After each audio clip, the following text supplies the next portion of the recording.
What's up, brother? Welcome to Talk to Ancaps Live. I love it.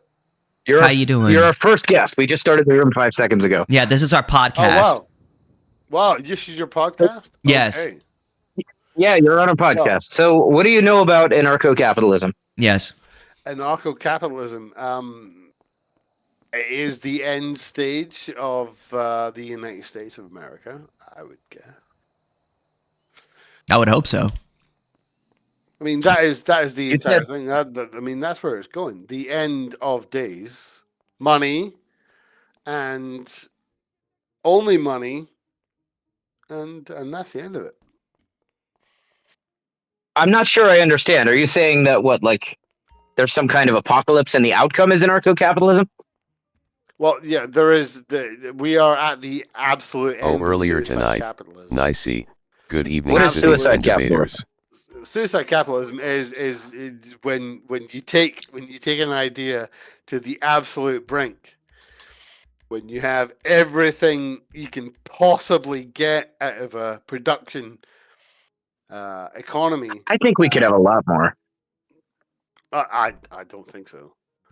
I mean, Marx believed the United States of America has given up the idea of being able to give its people stuff. So when they need to give everyone stuff, they have to outsource it to massive factories in China. So all this stuff that the entirety of the United States relies on coming in. Donald Trump comes around and says, like, do you know what? No. We're going to put a lot of money on that. We're going to put big tariffs on everything that's coming into this country. Okay. So all the stuff that used to so all the stuff that used to cost $1 is now going to cost $12.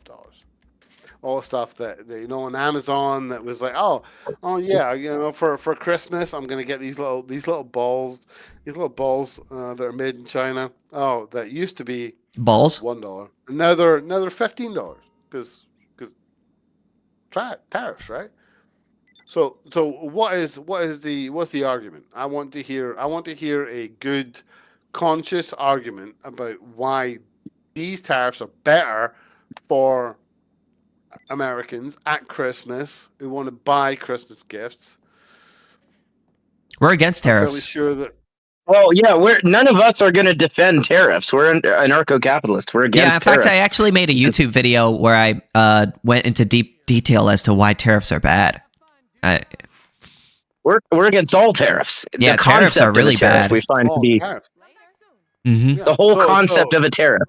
You know what? We have a poem about it. We have a short poem about it. It says, Roses. Yeah. So roses are red. Violets are blue. Taxation is theft, and tariffs are too. Ah, yes, I love it.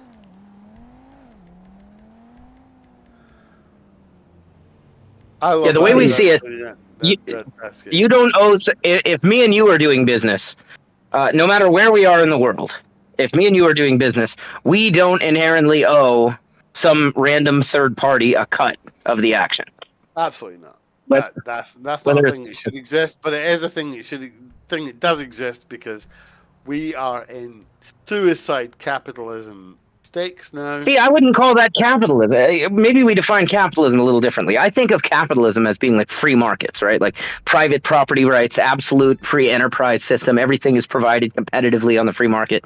Well, what we have now, that's how it should be. I agree. But what we have now isn't like that, though. What we have now, you have tariffs. You have shit like tariffs. You have shit like hundreds of thousands of regulations, giant regulatory bodies lobbied for by mega corporations, a huge military industrial complex and prison industrial complex, courtesy of the Federal Reserve. I had a person just a couple of minutes ago tell me that tariffs are the key to a great American economy, and I said, well, do you not realize that the tariffs are money that you give to the United States government because the United States, because the importer of those goods are unable to. And he was like, no. China pays the tariffs. China pays the tariffs. You know, Oh my God. if you're talking to a friend who supports tariffs, I think the easiest and fastest way to dismantle the logic of tariffs is to just zoom in and apply it at a smaller scale and then work your way up. So I imagine we actually, have a town I, of 500 people, right? I And we just set put his a house on fire. 10,000% That's tariff. what I did. You what? You set him on fire? I just set his house on fire instead. And I was like, well, your house is now going to burn, and someone will turn up in about 25 minutes with a thimble of water. This is how tariffs work.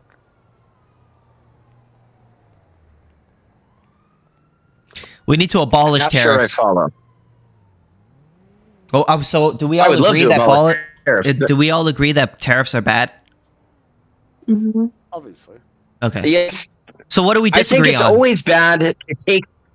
I think it's always bad to take the property of an innocent against their will.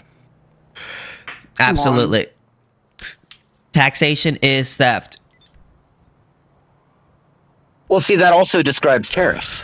And for that Well, matter, it tariffs also isn't- describes yeah. like liquor store robbery and shoplifting and liquor store robbery and burglary. All of that would also fit under what I just described. Taking the property of an innocent against their will. Whether it's private That's not the robbery same or thing. public robbery, it's all immoral. It's on the way. And counterproductive. Even if somebody doesn't care about morals, tariffs make you poorer.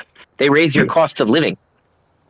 And this becomes obvious if you apply the logic to a smaller scale. If you say, okay, we have a town of 500 people, and now let's say it's a 10,000% tariff, just to illustrate the logic.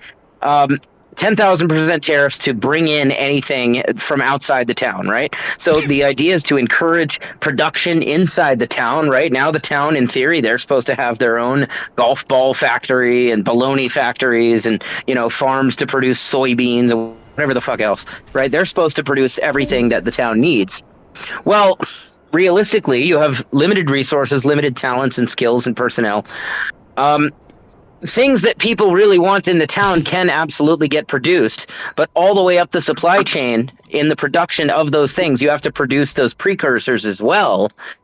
You cannot leverage like the economies of scale that doing business with outside parties, or at least it's made much more expensive to. So the outcome is that producing the golf balls or something internally within the town, going all the way up the Hello, Your supply chain Highness. from Hello. are ultimately made out of, to having to molding or whatever you do to make a golf ball. It's going to, that one golf ball is going to cost you $1,000 or something, or $500, whatever it might be. A ridiculous amount more is the point, and that's very dangerous when you apply it to things like food and metal and electrical components. Oh, that guy left.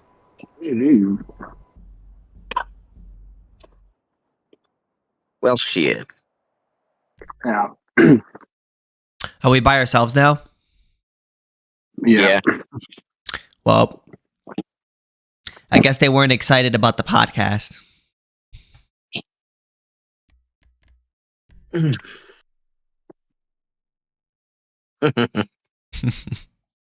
I think this should basically be our little podcast, essentially. I was already thinking about it. I don't know if you ever see those like old Maybe radio I'm just shows. scary.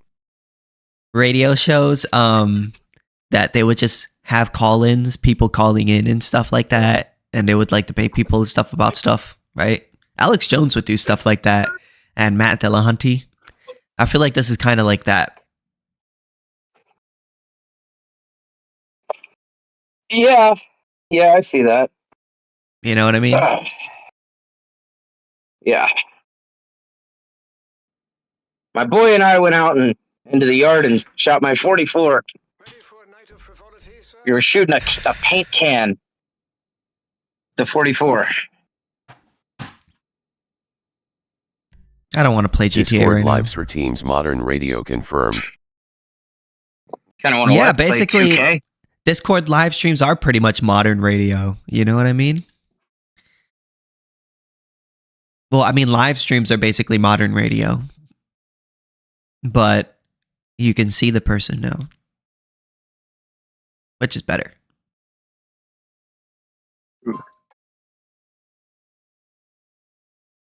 Got myself some Uber Eats. That was delicious. Got myself some Denny's. Some. What did you do the shit again where you get like 5 wings? I got tenders. Oh yeah, you got 5 tenders.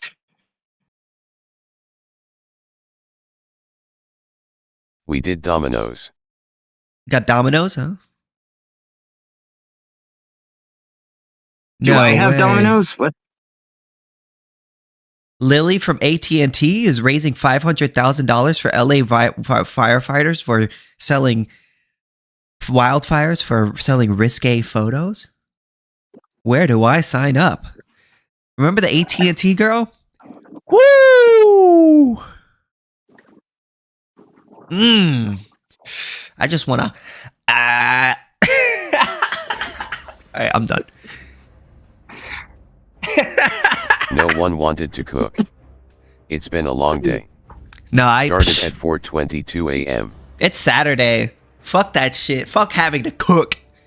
We work all day, work all week. It's time to take a load off. You know what I mean? Sure, be Shomer Shabbos. I want to make a new character. I want to make a undead rogue. No. I don't know. Or should I make a warlock?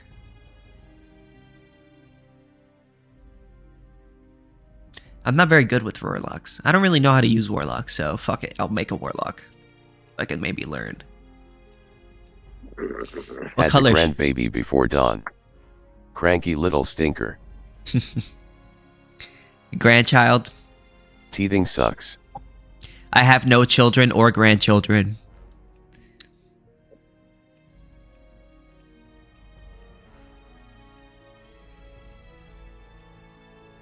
Would be cool if I had...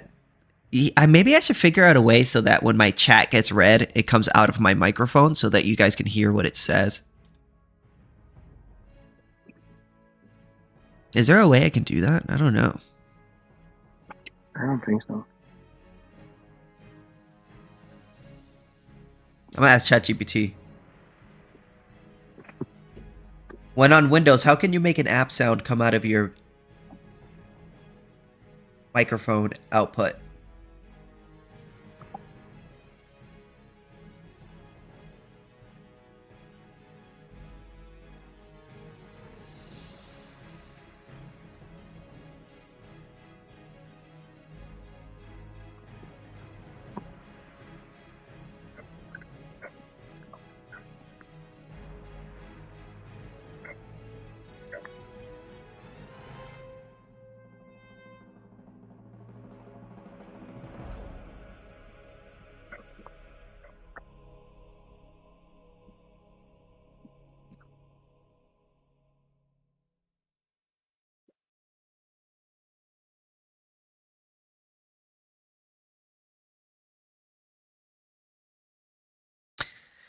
Shit, I guess I'll have to look that up later.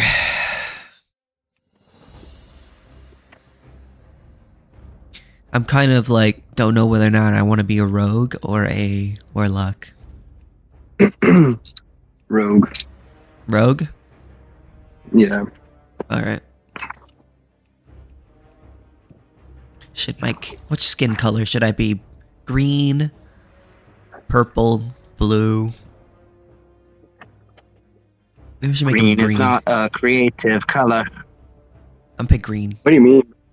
Green is so fucking base. Pick his hair. Blue. Blue? Okay. Wait, do you have a green character now?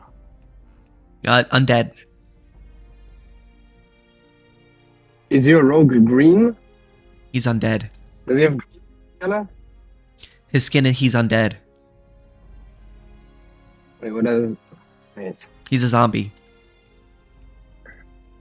Okay, it's just weird green, brown mix. He has like bluish skin. Wait, huh? Just look at my stream and you'll see. Yeah, wait. I need to do something. Mhm. Uh, I want my I guy made to a kind of char look there, UD normal. Hunter, but I'm HC and slow and steady. Nice server. Dude, playing slow and steady? Oh, bro. I don't think I have the patience for that. okay, I'll look at your screen. Spring. Yeah.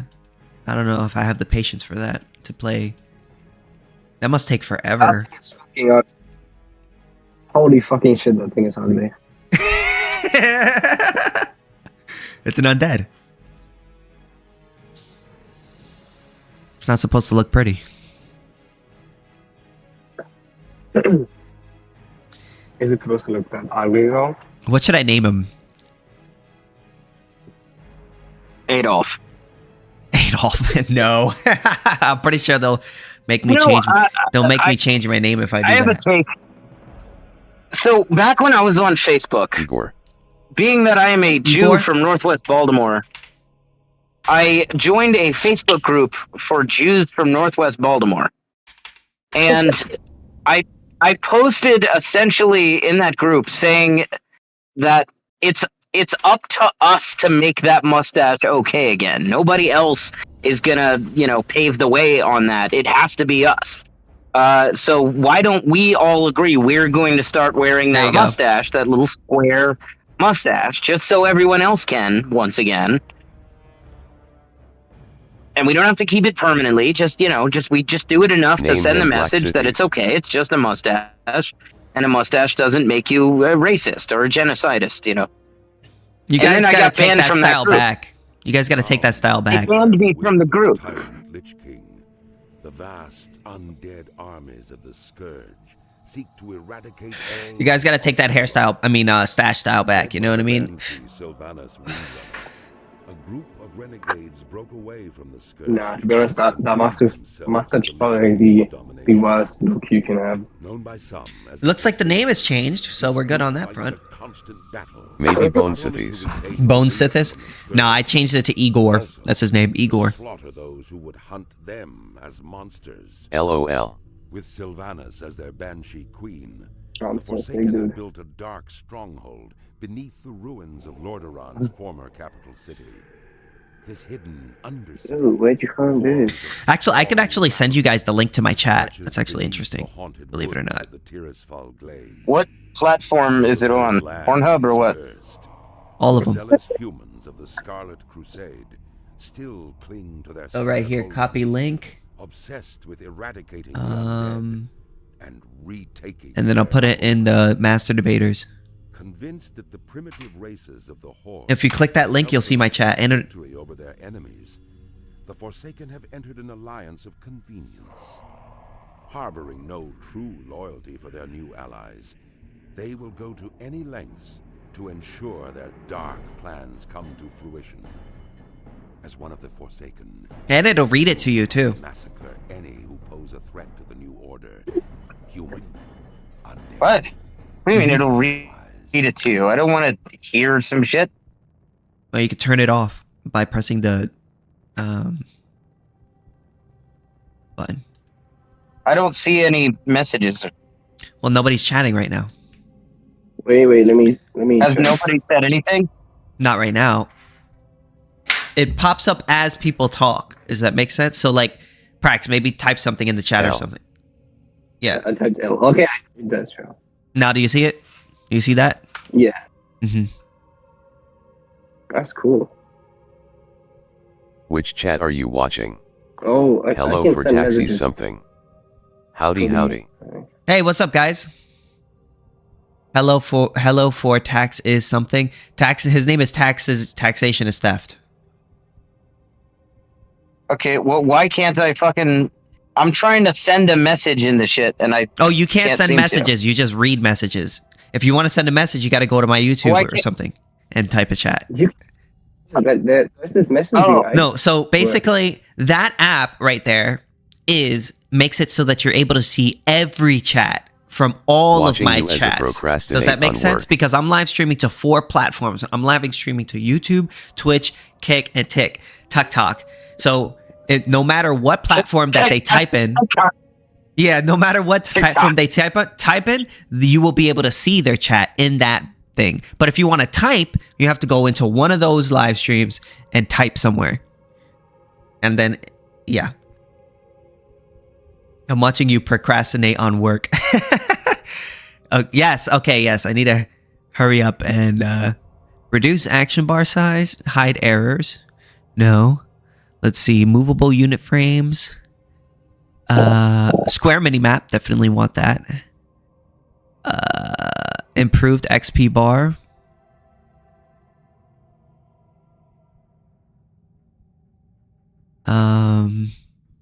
Improved interface. Options. Loop monitor. Max camera distance. Skip gossip text. Okay. Sithis, I'm a little bored of hearing you narrate your game settings. Sorry, I'll shut up.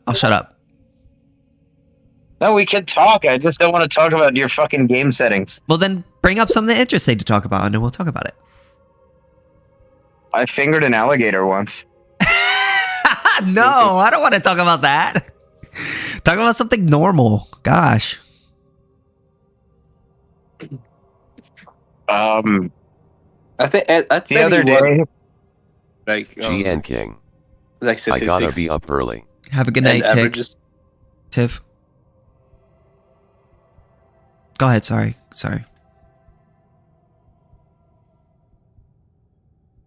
Go ahead. All right, never mind. Yeah, using the word Proceed. normal. Wait, using the word normal is appeal to a majority.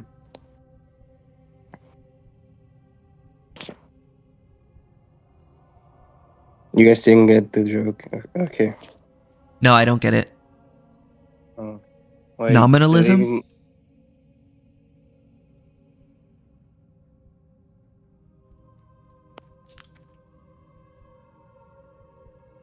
All right, cool. Now I got my UI all fixed up.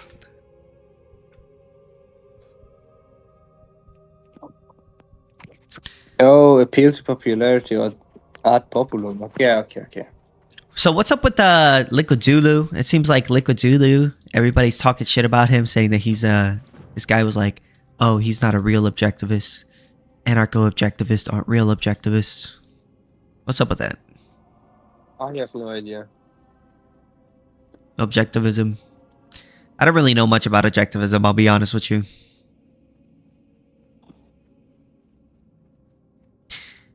Hell yeah. Procrastination. I like the way that the undead jump. Bro, why doesn't anyone want to debate us, bro? Kind of makes me sad.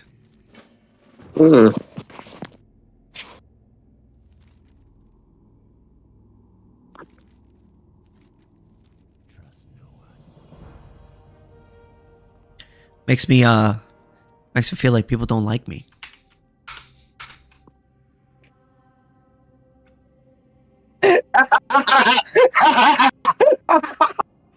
Fuck is that goofy ass laugh, bro? Yeah, bro, you okay?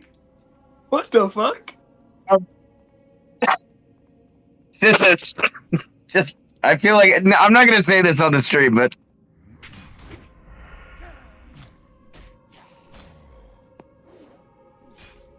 Put it in Master Debaters or something. well, I have to ask permission to share it.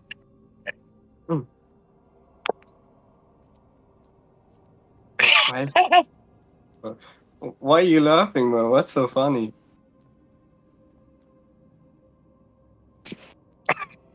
I'm gonna put it in Master Debaters. I don't know if you want this on the screen, but here. I'm not showing it on just on my other monitor. I know. I'm putting it in Master Debaters.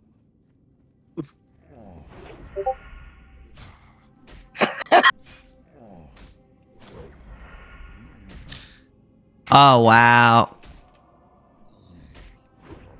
I think I have been present less.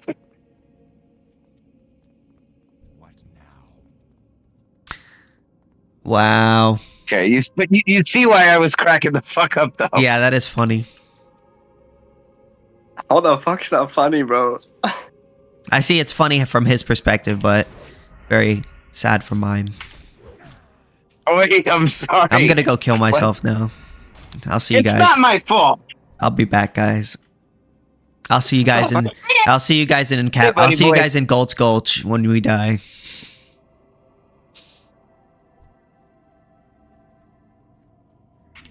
How much context do we need to think this is funny? You don't need much. Honestly, let's just move on from that. Okay. I'll ask for Discord. Yeah, buddy. Here, you want to say hi? What's up, dude? Okay, buddy. We're on a stream. Levi, buddy. We're on a I am stream. so glad I did not hear what he just said. Buddy, wait. we're on a stream, so we're not saying that word on the stream. I'm not either. And what, bro? Really. It's not a you thing. It's a streaming thing. He's on several platforms, including YouTube, and he doesn't want to get. YouTube is not his okay accounts. with words like that. They get mad. They will Okay, come. buddy. All We're good. seeing if we can get any stater tots in here. What do you think? Probably not. Status. Oh, What do statists believe in? I thought it was tater tots. No, tater tots is a food. Stater tots are people who believe in government. I like tater tots better. You like tater tots better than stater tots? Yeah, What's wrong with stater tots? I don't know. Are you a stater tot? No, Why not? I don't know. Don't you love government? No, Why not? I don't know. I don't know. Well, it's hard to explain. Who is that, bro? Who are you talking to? It's a son. That's my kid. That's okay. Yes. Yes. No. Levi, Like- so He is the in father. this chat, we often compare we talk about anarcho-capitalism. Do you remember about anarcho-capitalism, buddy? Yeah. What do you know about anarcho-capitalism? What's anarcho-capitalism? Oh, now you're gonna Hard to question your explain. son about ANCAP? Make sure he's up to this. It's hard to explain. I know what it is. Okay, well, just try. I'm just curious if you remember. Basically, where everyone is a libertarian and there's no government or state, and That's good. there's no laws. Well, it's not that there's no laws. It's that No, law is produced on the market instead of by the... yeah. Well, then who builds the roads? A private company. Who builds the roads? Just one company? No, several. Okay. Well, but what about... What would protect people from, like, bad guys that want to do bad things? Their personal, whatever you'd call it. What? Their personal bodyguard. Personal bodyguards? I'm calling it bodyguards. What, is everyone rich? How do we all have bodyguards? Who protects the bodyguards, then? The Damn, bodyguard's Brian. bodyguard. What? And you have an infinite chain of bodyguards. Hell yeah. That's how it works. Come on, bro. Don't you know?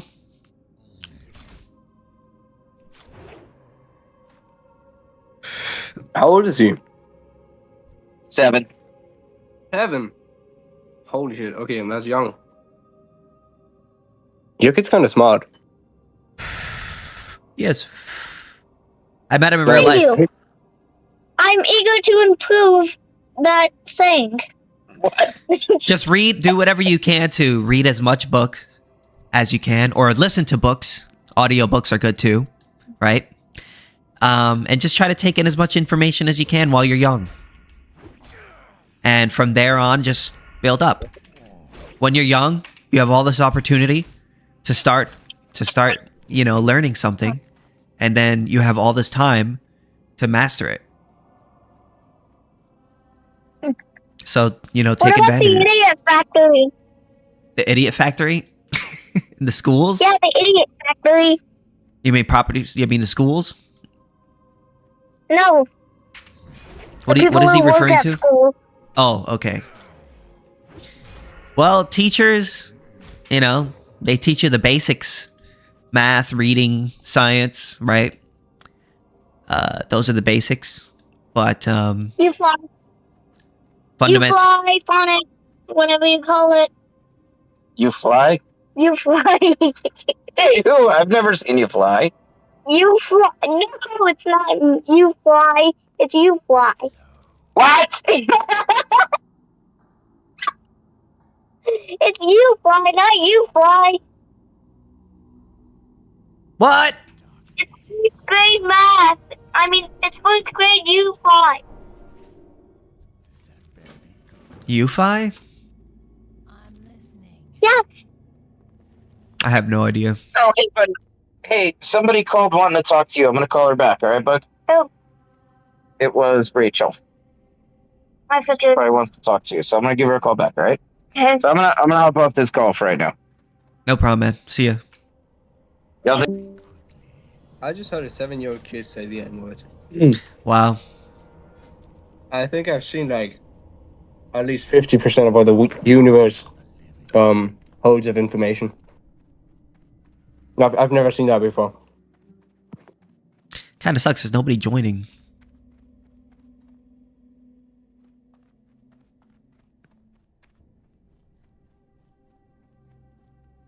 And I leveled up.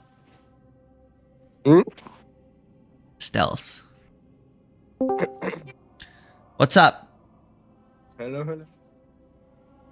Guys. Divilizy? Yep. Divilizy? Alright, what's up, man? What do you know about Ancap? How I feel about what? What do you know about Ancap? I mean, I think that world is kind of silly, but Well, make you think that. all the philosophical grounding for it's pretty bad. Like? Like argumentation ethics, most forms of self-ownership demonstration. Oh, like you're this one thing demonstrating you own yourself right now. Or at least you believe say you own what? yourself. You're demonstrating you believe you own yourself right now. Yeah, but the whole point is that's not like an axiom. That's like a conclusion of a sophisticated perspective on rights. It's not a like starting point. Buddy, before we continue, you cannot not own yourself. Yeah, I agree. It's a sophisticated conclusion, though. It's not an axiom. That's an axiom. It's a self-evident truth. What do you think a self-evident truth is? An axiom. Okay, so no, but what is a self-evident truth? Like, what's the definition of a self-evident truth? A truth that's self-evident. It's what? A truth that's self-evident. What? Okay. What does it mean for truth to be self-evident? What does that mean? Wait, what do you mean? Well, in this situation, it's always the case. Like you. So a universal truth? No. Okay, not well, what self-evident means. That's what. And trying that's to, what I always think means. the idea behind an axiom is in trying to dispute it that you end up using it. So for Undeniable. essentially, yeah, essentially, whenever you, it's like saying it's like the action axiom, right? And trying to dispute the action axiom, you end up proving its I truth don't because you disagree- act. I don't disagree that it's true that you have a right to yourself. I disagree that's an axiom. Well, also it's a not clear how- self-evident. Are you hopping on Discord, bro? Yeah, but an axiom isn't. I am. That's not self-evident. Like something's self-evident if it's directly available to you, and like No, any, it's like any mode of awareness. if It's not doing directly if evident. using Where at? that thing proves that thing, or if in trying to disprove that thing you end up proving that thing, then it becomes an axiomatic. Okay, That's not really true either. But yeah, it's not true either. By axiom, I'm using like the technical definition of the term. But even if you grant that, I don't. BC, I you do ain't grant. at I do think MDD. that you have a right to your body, but I don't. It doesn't follow like if you have a right to your body, therefore anarchy. That doesn't work. Well, my only argument is that you believe that you have the right to your body. I do. No, I already agree with you. But you asked. Well, about if you believe that anarcho-capitalism. if you believe you have the right to your body, then why are you arguing with me? Well, he doesn't see how but it follows. my whole point is that How the it doesn't groundwork for follow that he believes in and he Yo, owns why himself. you be saying the hard No, R, no. bro? How it doesn't follow from that I think that anarcho-capitalism is good. Well, because if you believe in self-ownership, then you believe you have the right to exclude other people from your body when you have not initiated force against another person. Yep, I'm with you there. How does that follow? Taxation? Yeah, but anarcho Taxation is. capitalism- Excuse me. Taxation is theft. It's fundamentally a forceful extraction of wealth from the innocent. I can grant that too. Okay, so then if you agree with those premises, then you don't disagree with anarcho-capitalism. Obviously, I do. Do you think that it follows from the premises that you just laid out that anarcho-capitalism is good? It's not. I didn't say that anarcho-capitalism is good. I'm saying that you agree with it. It's a philosophy. By agree. So philosophy is in the sense. It's a philosophy in the sense that we believe in the non-aggression principle. Like by believe, do you mean you think it's true? As in we follow it. By follow it, do you mean you think it's true? Like, I mean, there are some people who believe it's true, but I would say I believe I in the sense that I follow it, as it's my principle. When you say follow, do you mean believe? As in, I don't deviate from it in my life, doing day-to-day life. Wait, you don't pay taxes? I do pay taxes, but paying taxes is not an aggression. Okay, wait, An aggression would be the initiation hold on, of the initiation of force against an individual. We don't have to get tangential. I just want to clarify. So you're not saying you think anarcho-capitalism is good or true? Well, I think it's good. Okay, is that the conclusion? But what do you mean by thought that true? I was driving? Is it true? I don't know what you mean by that. It corresponds to the facts Oh gosh. What facts? of reality, the ones in the world. I don't know that what you mean live. by that. It's an Yeah, like ideology. whenever you say right, do you not think that ideologies are true or false? Well, I think that taxation is theft, right? I believe in Okay. the non-aggression principle. I'm a libertarian, And when you say believe, you mean you think it's true, right?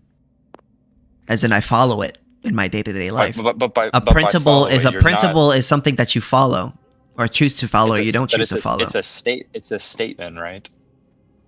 As in, I believe I should follow it. Yeah. It's like it's a statement, right? Like it's a statement. Yeah. which is Then my capable of statement being is true or that I believe false. it should be followed How do you follow a statement?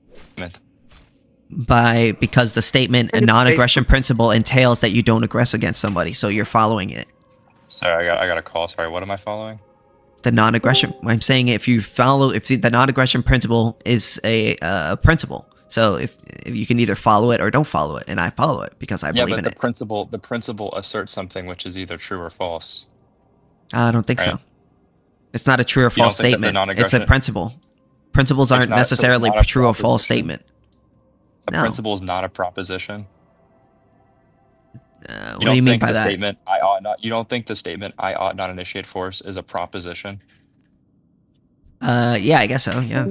Yeah, if it's just non-cognitivist, what's the issue? Do you I mean, not if he's think an that autocracy, you can monopolies say will that, but eventually like, build I up doubt and it is. threat on Okay, your freedom? you're going way too deep for me. I'm not following all this. All I'm telling you is that I follow the non-aggression principle, and you're But by going into follow, do something you super think deeping. But by follow, do you mean act in accordance with? Is that what Yes, you mean by that? yes. I follow Okay, the but- non-aggression principle. It's a principle. I don't know. I guess you don't know what a principle is. Sorry, I got another call. Yeah, I guess Okay, the well, guy I doesn't wouldn't know what a try to- principle is. I wouldn't try to accuse me of getting knowledge gap when you didn't. You just admittedly did not know what I was talking about. Yeah, But but I admitted obviously- it. I admitted it, whereas you're not. I'm telling you that I believe in a principle, and you're going into all of this other stuff where I'm just telling you. If you don't like my principle, you could tell me. If you think that principle, is you think we shouldn't follow it. If you don't think we shouldn't follow it, then you should tell me you're why. Okay, you have a serious deficit in your understanding of the terms you're using. Because a principle, I know what a principle is. A principle is a proposition which is basic to a discipline. That's why it's called a principle. Okay, and principles express propositions, which are statements which are capable of being true or false. And there are moral principles, like the NAP, which if you endorse them, you think they're true. And if you think they're true, you can act in accordance and out of accordance with them. So when you say you follow it, I assume you just mean I think it's true and I act consistently with it. But if you're Okay. if you're not Fine. saying when you say okay, so you do think it's true? Sure, I guess so, but in the sense that And what do you think I makes it believe true? that it, huh? What do you think makes it true? I never. Well, I don't know. I believe in the You don't principle. Like know? for instance, You don't know what makes For it You're true. a genius, man. You're a genius, Wait, bro. wait. wait. Let you me. don't Can I know? answer? Can I answer the question? Yeah, I don't know, man. I don't know. All right. So fundamentally, I mean, it's a principle. I mean, I don't know what more you I want me heard to that. tell you, whether or not it's true or not. I mean, Well, aren't you like claiming it's true? I'm not claiming it's Yeah, what? true You or said not. you I believe never. in the I'm not principle. claiming it's Believing true. just means you affirm that it's true. Obviously, you No, think I'm not it's true if you affirming believe anything it, is dude. true Wait, or you don't think false. the principle is true? I don't know if it's true Okay, or wait. false. That sounds I bad. never said it's true Wait, or you false. don't I know believe or in you the don't point. think? I'm gonna make our own You don't VC. know Can or I you don't answer the? think? Okay, if you don't let me answer, I'm gonna start Was my muting. name just brought up? What happened? Yeah, make a VC. I'm. Alright. This is my VC. No one's talking to you, Bro, this guy KingSithis has the tracking ability of like a fucking disabled raccoon that just got hit by a car, bro. Yeah, Like, that what are might you be Okay. Laura, bro. That might be tough. You're getting chopped ICL. You're Jeez. Yo, wait, supposed to say you KingSithis. derive nap So are you saying from you don't know or you don't think? intuition. I don't reason, know if the and ADP logic. is true or false. All I know is that I believe in the non-aggression principles Well, and do I you think follow it in my could be day-to-day true or life. false? Do you think it can be predicated?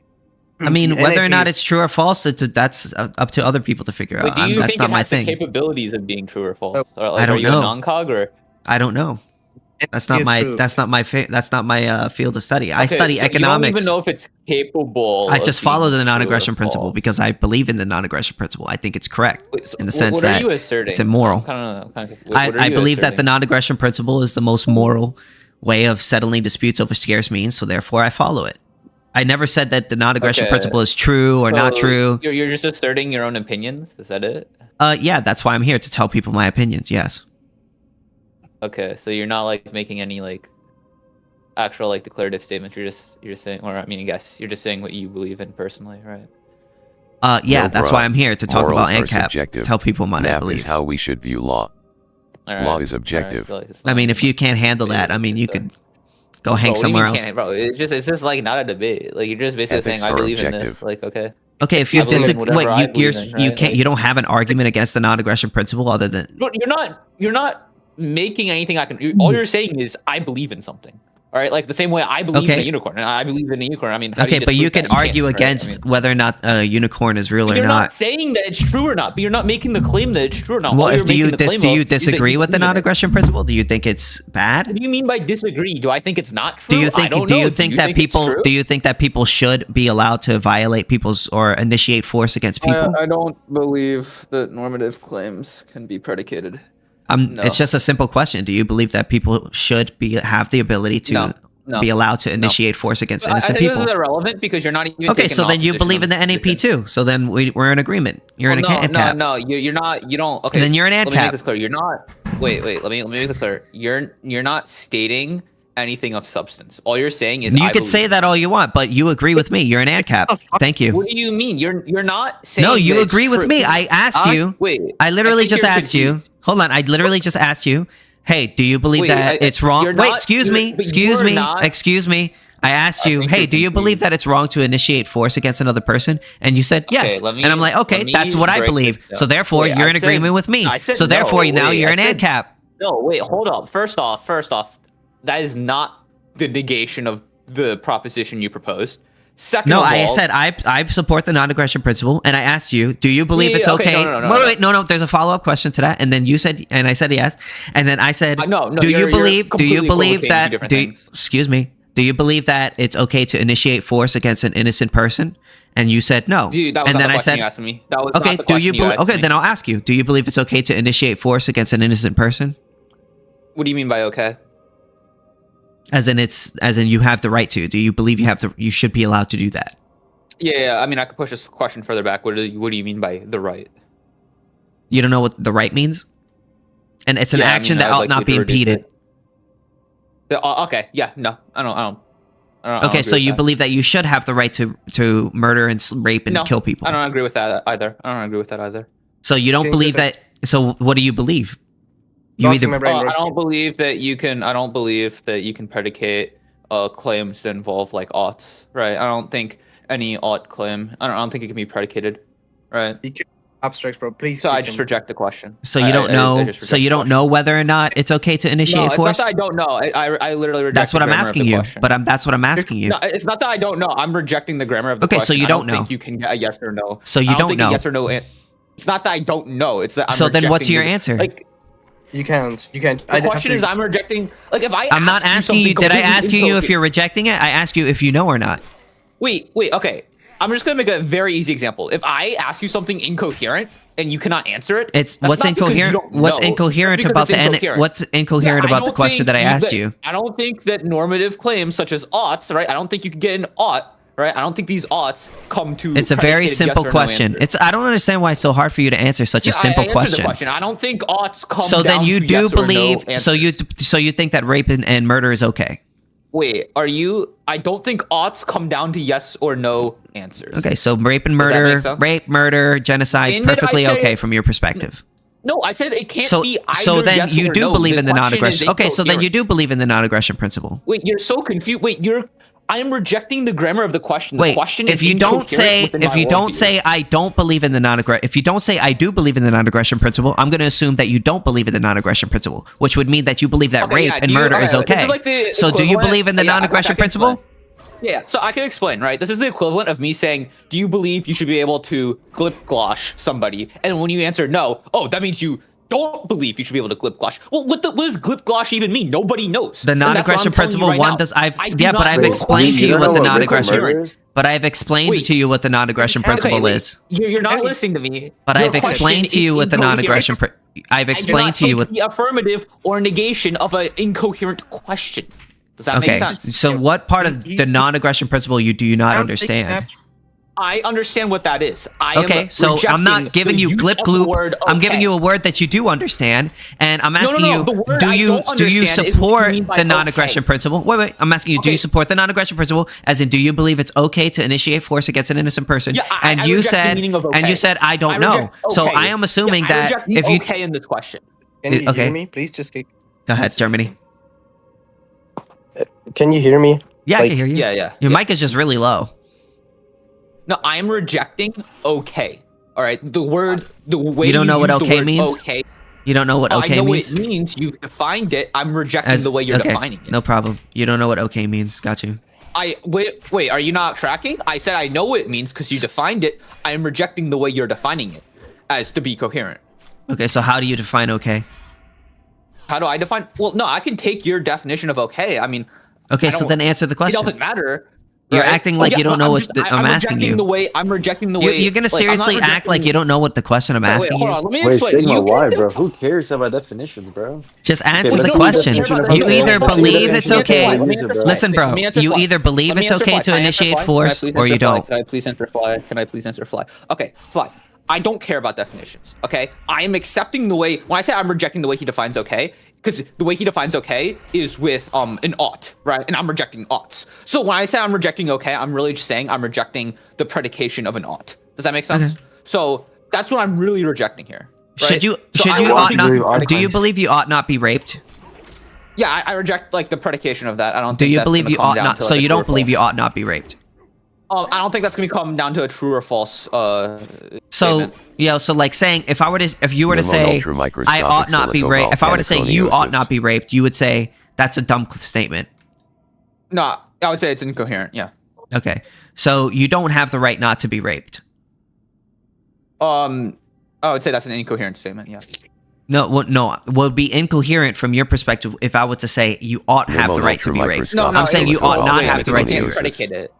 No. You can't predicate it. Okay, you can't predicate ought to anything. If you do it, it doesn't matter whether it's positive or negative. That doesn't matter. You can't predicate. Okay, how about anything. this? You have Right. you don't have the right not to be raped. Limon ultramicroscopic silicovolcanicosis. Right is defined as ought, so of course it's nothing changing. So you're basically saying you're saying I don't have the right to be raped. You're saying.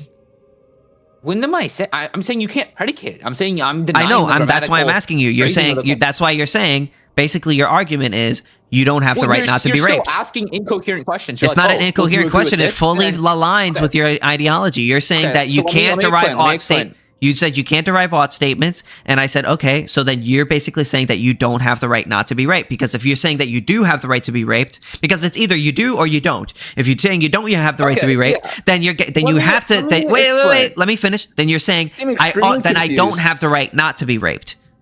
So what is it? I can explain this. So ought is, let's just say, incoherency. I do not think ought means anything. So you don't have the right not to be raped.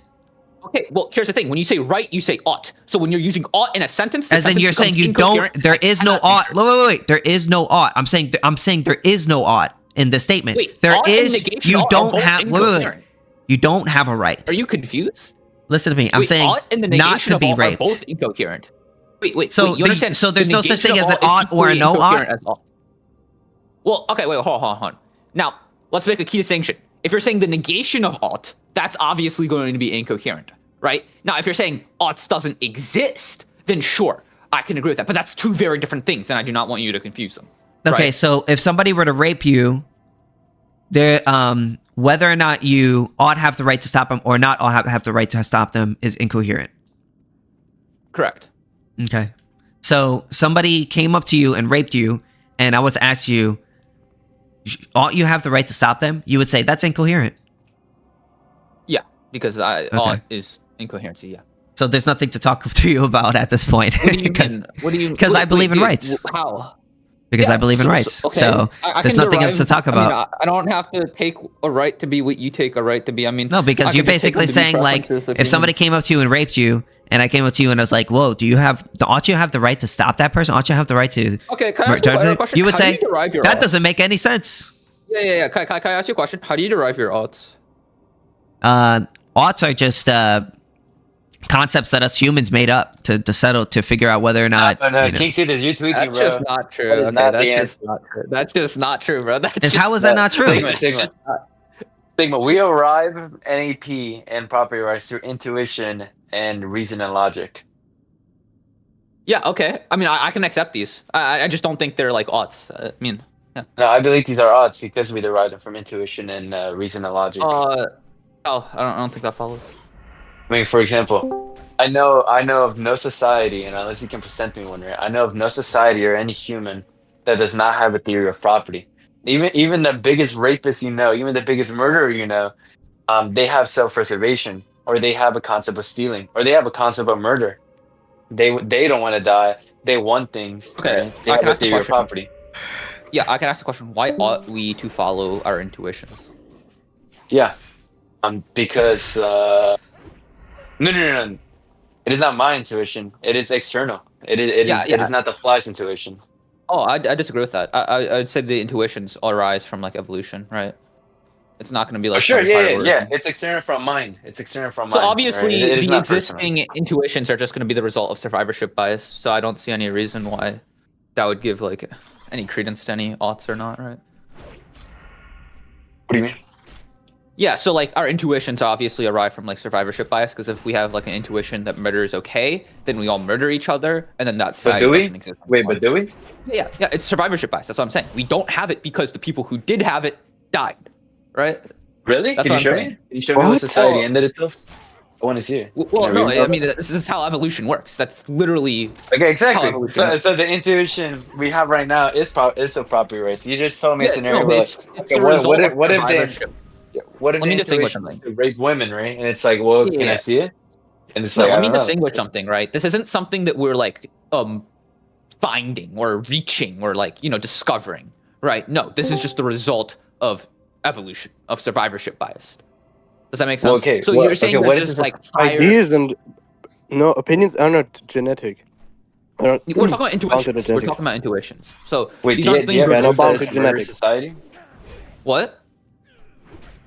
Do you have proof that there's a society that murdered itself to death? No, but I mean, this is what evolution states. I mean, this is okay. I mean, well, wait, we're here. We're the evolutionaries, right? We're the ones that succeed after thousands of years. You can just say like, right, to us, the humans that you are, right? Which we came from evolution. We do have to stay your property. So correct. If there was a society that evolutionized to kill each other, right, and murder, then sure, we'd be in a completely different world. Right, but we're not there. Okay, we have the intuition from evolution where we have a theory of property. distinction here, right? This intuition is dependent on not itself, but evolution, right? So Correct, obviously, yes. That's what I'm saying. So if it's dependent on evolution, obviously you cannot arrive to this like claim that we ought not to do it based off our intuition, unless you presuppose some sort of ought claim through this, right? No, it is not. It is not the fly's intuition. It is like a human intuition. It is intuitive to humans. It is like it is how do we get internal. How do we get? This conversation is so fucking boring. I wanted to talk about Ancap stuff. I'm gonna go to another room. Yeah, no, Fly. So how do we get?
What's up? What's up, bro? Mm-hmm. I actually I just saw your stream, so. What's good? How are you? Yeah, I'm fine. I've been like, I don't know. So I wanted to like ask about the NAP. So like. Oh my God! Are you gonna go into what those guys were doing? Because I really don't. No. That was chaos. I hated that. Okay. It's like, but like it seems like. So you're a libertarian. It seems like the NAP is like, seems pretty dogmatic for you, right? What's that mean? Like, it feels like it has to be adhered to, like in any circumstance where, like in any circumstance, you see what I mean? Yeah. Like no matter what, you have to abide by it. But like, I'm not sure why you would do that. Like, does it just feel morally intuitive in every context for you? Fundamentally, you know, I know the other guys, they go super deep into like moral realism, and that's not really my thing. So I let those guys kind of talk about that. Fundamentally, the reason why I believe in the non-aggression principle is because I just believe in libertarianism. I feel like it's the most... It resonates. It's the ideology fundamentally that resonates with me the most. I feel like I don't think it's right to initiate force against innocent people under any circumstance, and it's also very consistent, you know. So, okay, but that's kind of why I believe you would. Okay, but but would you agree though that like somebody could be like, could view the NAP as like a guiding principle? Hello. Could view the NAP as like a guiding principle, but be like, you know, there's some flexibility there, like in some rare cases, like you could like violate it. No, like that would, because then you're saying you believe in the non-aggression principle, but then whenever like, so you got to think about it like this: the non-aggression principle is a principle, right? It's you follow it. If you believe in it, then you follow it. And if you go away from it, well, then you're not following the non-aggression principle, right? So what people are doing is they be like, oh, I follow the non-aggression principle unless somebody does something that I don't like, and then I'm gonna stab somebody or kill somebody, right? But it's just like, wait a minute, then you don't really follow the non-aggression principle. You're following your own ideology, and then sometimes your ideology aligns with the non-aggression principle, right? Yeah. May I interrupt you Sure. for a moment? Go ahead, please. Go ahead. The title of the VC is a joke, right? We're joking? No. All right, let's crack into this. Let's get into the inside of the nutshell. Okay. So, all which one do you want to talk about? Drugs, guns, or prostitution? Let's start with drugs first, and then let's move on onto prostitution. Guns, I'm not that knowledgeable about, and the law surrounding that. But let's get into the drugs. Whatever you want. So thank you. So let's start with the ones that are legal right now. So we have marijuana, legal in most places. You have is tobacco the same thing? I'm pretty sure it is, right? Tobacco, marijuana. I would hope so. Yeah. And then you have nicotine. Nicotine is legal in most places. I believe so. And those are the ones that are commonly being used. But like, let's look at the side effects of them, right? You have long-term memory issues while on the drugs. You have emotional dysregulation, meaning that a person's emotions over time from using the drug is not going to be able to regulate themselves as well. And then you also have addiction. So these things are being mass-produced, right? Mass-produced through multiple places where it's legalized. So let's say you legalize all drugs, and let's say we're talking about cocaine. Is that what you're talking about when you mean all drugs? Like every single drug, yeah. Fentanyl, right, heroin, meth, crack. Yeah. Okay, so you do that, right? Now it's being mass-produced, right? Now it's easier for it to be put in candy for kids, and now someone overdoses. See, now it's easier for all people to die, right? So, dude, I mean, I hope you're trolling. This. No, I'm not trolling. I mean, I could give you an explanation, but I'm waiting for you to finish. Okay, I want to hear the explanation. Well, were you finished? I don't want to be rude. No, I'm done. I want to hear what you want to say. Okay, so fundamentally, you are the owner of your body, which means that your body belongs to you. And any person that tells you what you can or cannot do or put into your body is initiating or claiming ownership over your body, especially if you are not initiating force against another innocent person. So fundamentally, if I want to put crack, meth, heroin, and I'm on my own property and I'm not harming anybody, for anyone to come up to me and tell me that I cannot do that drug is an initiation of force against me when I have not violated anyone's rights. It is a seek to basically control my body or take ownership over my body, which is slavery. So fundamentally, I think that's immoral. Whoa. Okay. Interesting. If I take a drug, right? It's not ridiculous. Yes. If I take a drug, the state will come to my house and kidnap me, put me into a cage, and if I resist, they will shoot me. What's up, Jojo? They are claiming ownership over my body. Resist and shoot. Yo, probably should go down to like a lower chat. Seems like they're in the middle of a discussion. We're chatting about drugs. That's quite an exaggeration. I don't know about shooting. Must be a bad cop, but let's. If I resist, they're gonna shoot me. Maybe with a taser, yeah. I mean, unless you're like... No, they're going to pull their guns out. If I pull a gun out, what do you think they're going to do? They're going to be, okay, I'm out. Why would you pull a gun out to escalate? Because I haven't violated anyone's rights. Why do I deserve to be thrown in prison? Okay, let's disregard that, because that's... Yeah. No, I mean, it's a serious question. It's a legitimate question.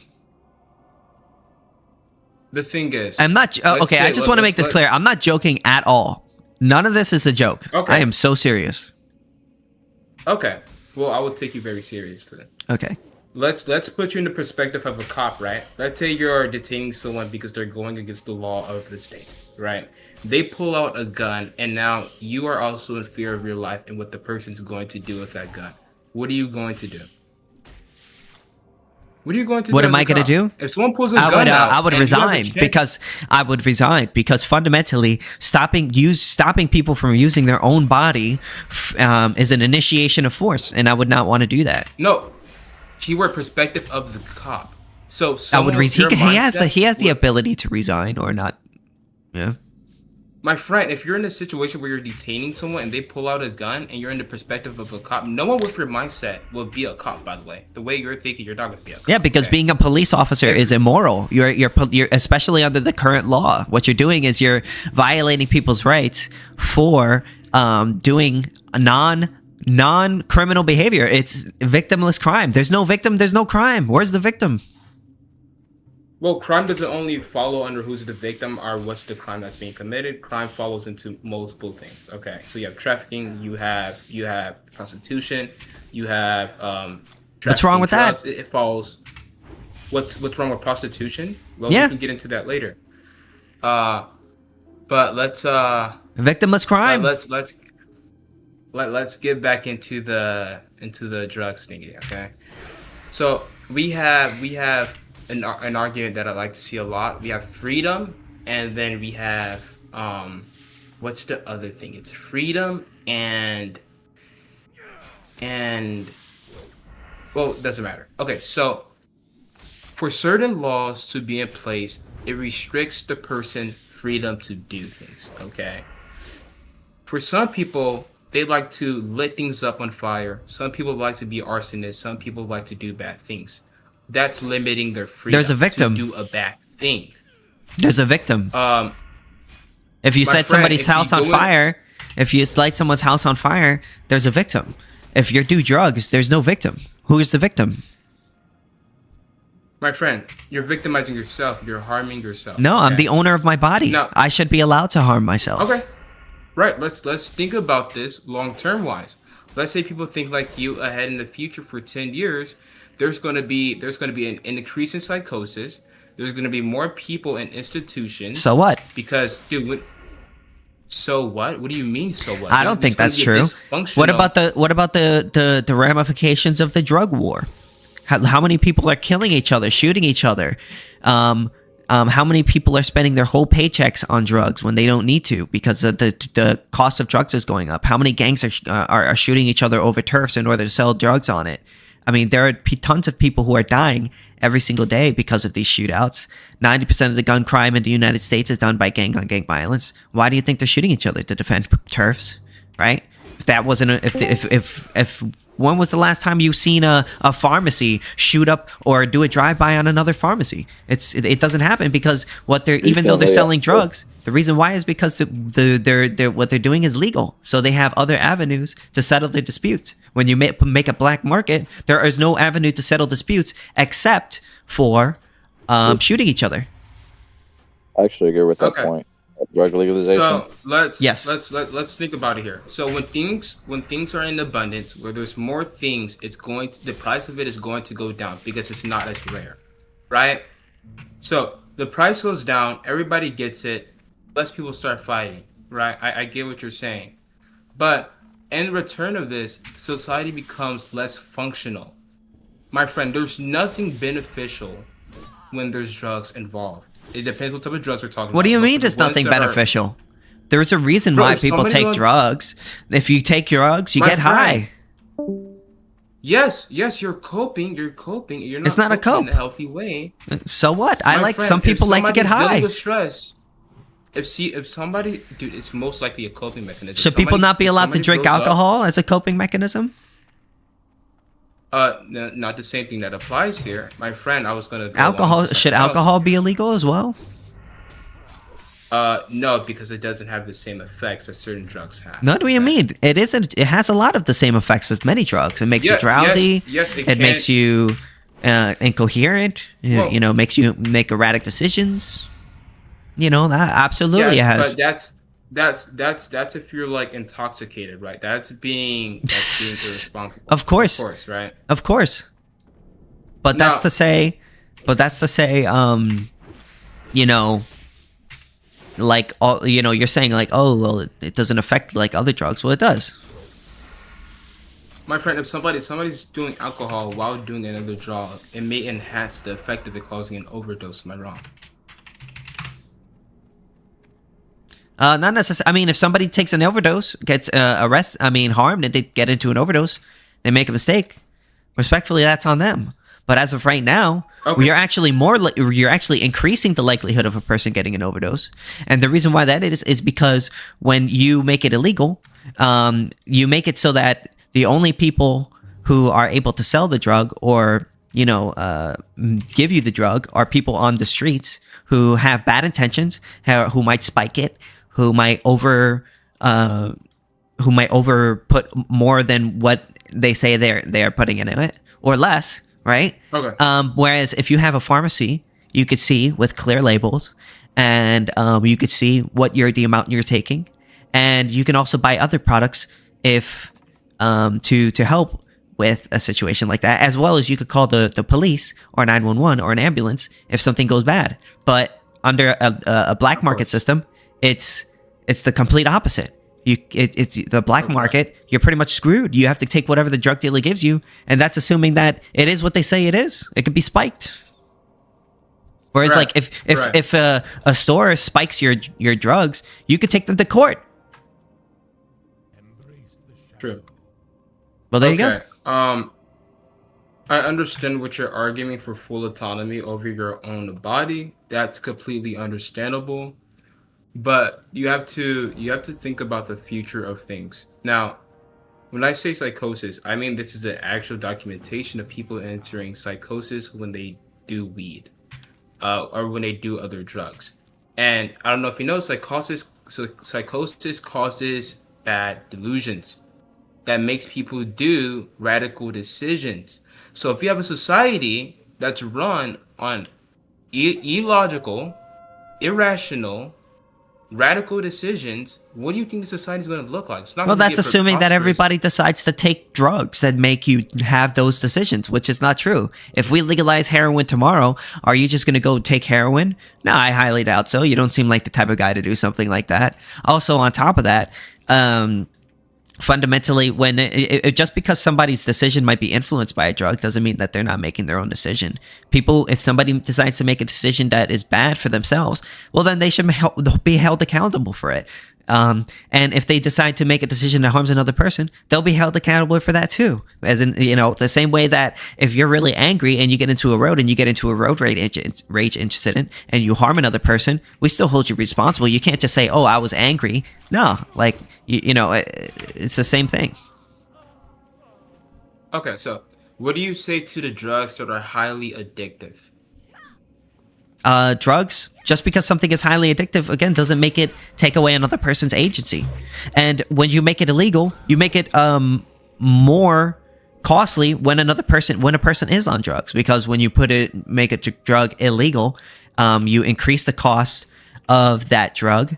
Then you basically make it so that the people who are buying that drug have to basically put their whole paycheck into using that drug, and that basically makes it so that they're not able to work or able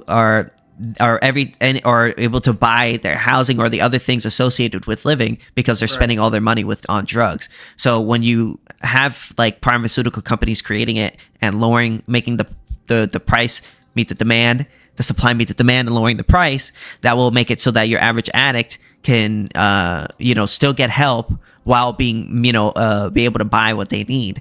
And also it basically, when you legalize it, that's a contradiction. Hmm? That's what do you mean get help and continue to use the drug? Well, they could still work.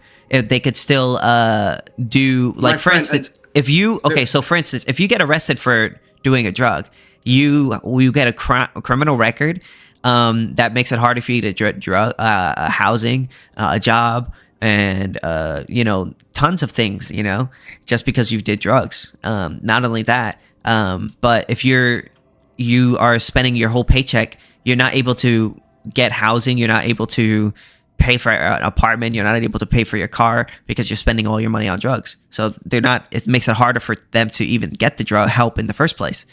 Also, if it's illegal to do drugs, you're going to be less likely to come forward and be like, "Hey, I'm a drug user. I'm a drug user, and I need help." Because if you do, you could lose your job, you could get arrested, you could get in trouble.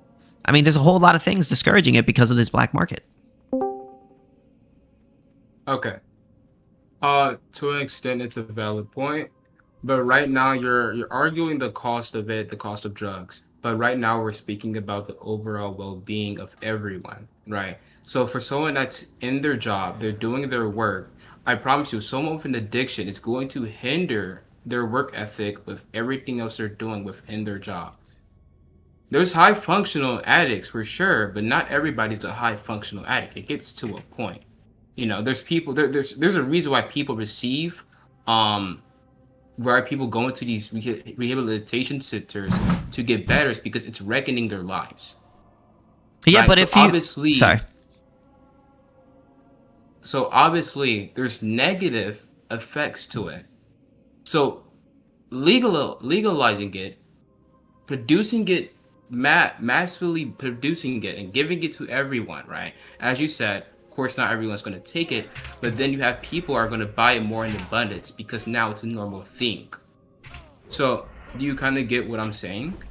Well, the thing is, if you make it so that it's illegal, well, then you put it on their record every single time that they do drugs, then it makes it harder for them to get a job. So they can't even get a job in the first place. Whereas if it's legal, there is no record, and they can at least try to get a job. I mean, if they don't get a job, that's on them. But, you know, yeah, and of course there are negative effects. Of course, there are negative effects to people doing drugs. I mean, I'm not gonna argue against that, right? My argument is just that people should be allowed to do drugs, even if it's negative, because fundamentally your body is yours, and you should be allowed to damage it. Like, you should be allowed to damage your car. Sure, if it's your own, yeah. If you're ready to pay the expenses, yeah. And your body is your own. Okay, so to summarize your argument, you're saying that people should be able to do what they want to do at the expense of the consequences. Mm-hmm. And I don't believe in things like welfare, you know, and I don't believe in things like the state coming in and forcing people to take care of people or help other people. I think that's immoral. So, I'm pretty sure, isn't that a job that you apply to? Welfare? No, welfare is free money from the state. So you that was stolen from other people. Checks, like, yeah, I'm against that. Okay, so you're against stimulus checks, like the yeah, absolutely not. That's immoral. The state, what the state does is they print money, which is essentially taking from tons of people's savings because they're inflating the current money supply, and then they give you a portion of that money. Okay, cool. What class do you believe you belong in? Are you lower class? Are you middle class? Middle class. Where do you believe you stand? Middle class. Have you ever had a time where you were hungry and you couldn't eat something because you couldn't buy it and you didn't have the money? Yes. Right. So if people have stimulus checks, they may be able to eat a little more because they have that money. If they didn't, they couldn't. They'll just raise your rate. Yeah, but again, if you inflate the money supply in order to give people that money, you're causing everything to become more expensive while giving only a portion of that money that they took. So for instance, let's like if I go into your bank account and I steal, you have like $10,000, and then I steal $10,000, it's still $5,000, but then I give you back to $2,000. It's just like, and then you're like, oh, but you know that those people need that $2,000 in order to live. Well, it's just like, wait a minute, how about you just not steal the $5,000? How about you just not inflate the money supply, which causes everybody to have to pay more for everything? Right. Okay. So that is the case for multiple things, but that would need a solution, right? Because either or, there's free going banking to be a negative effect to things.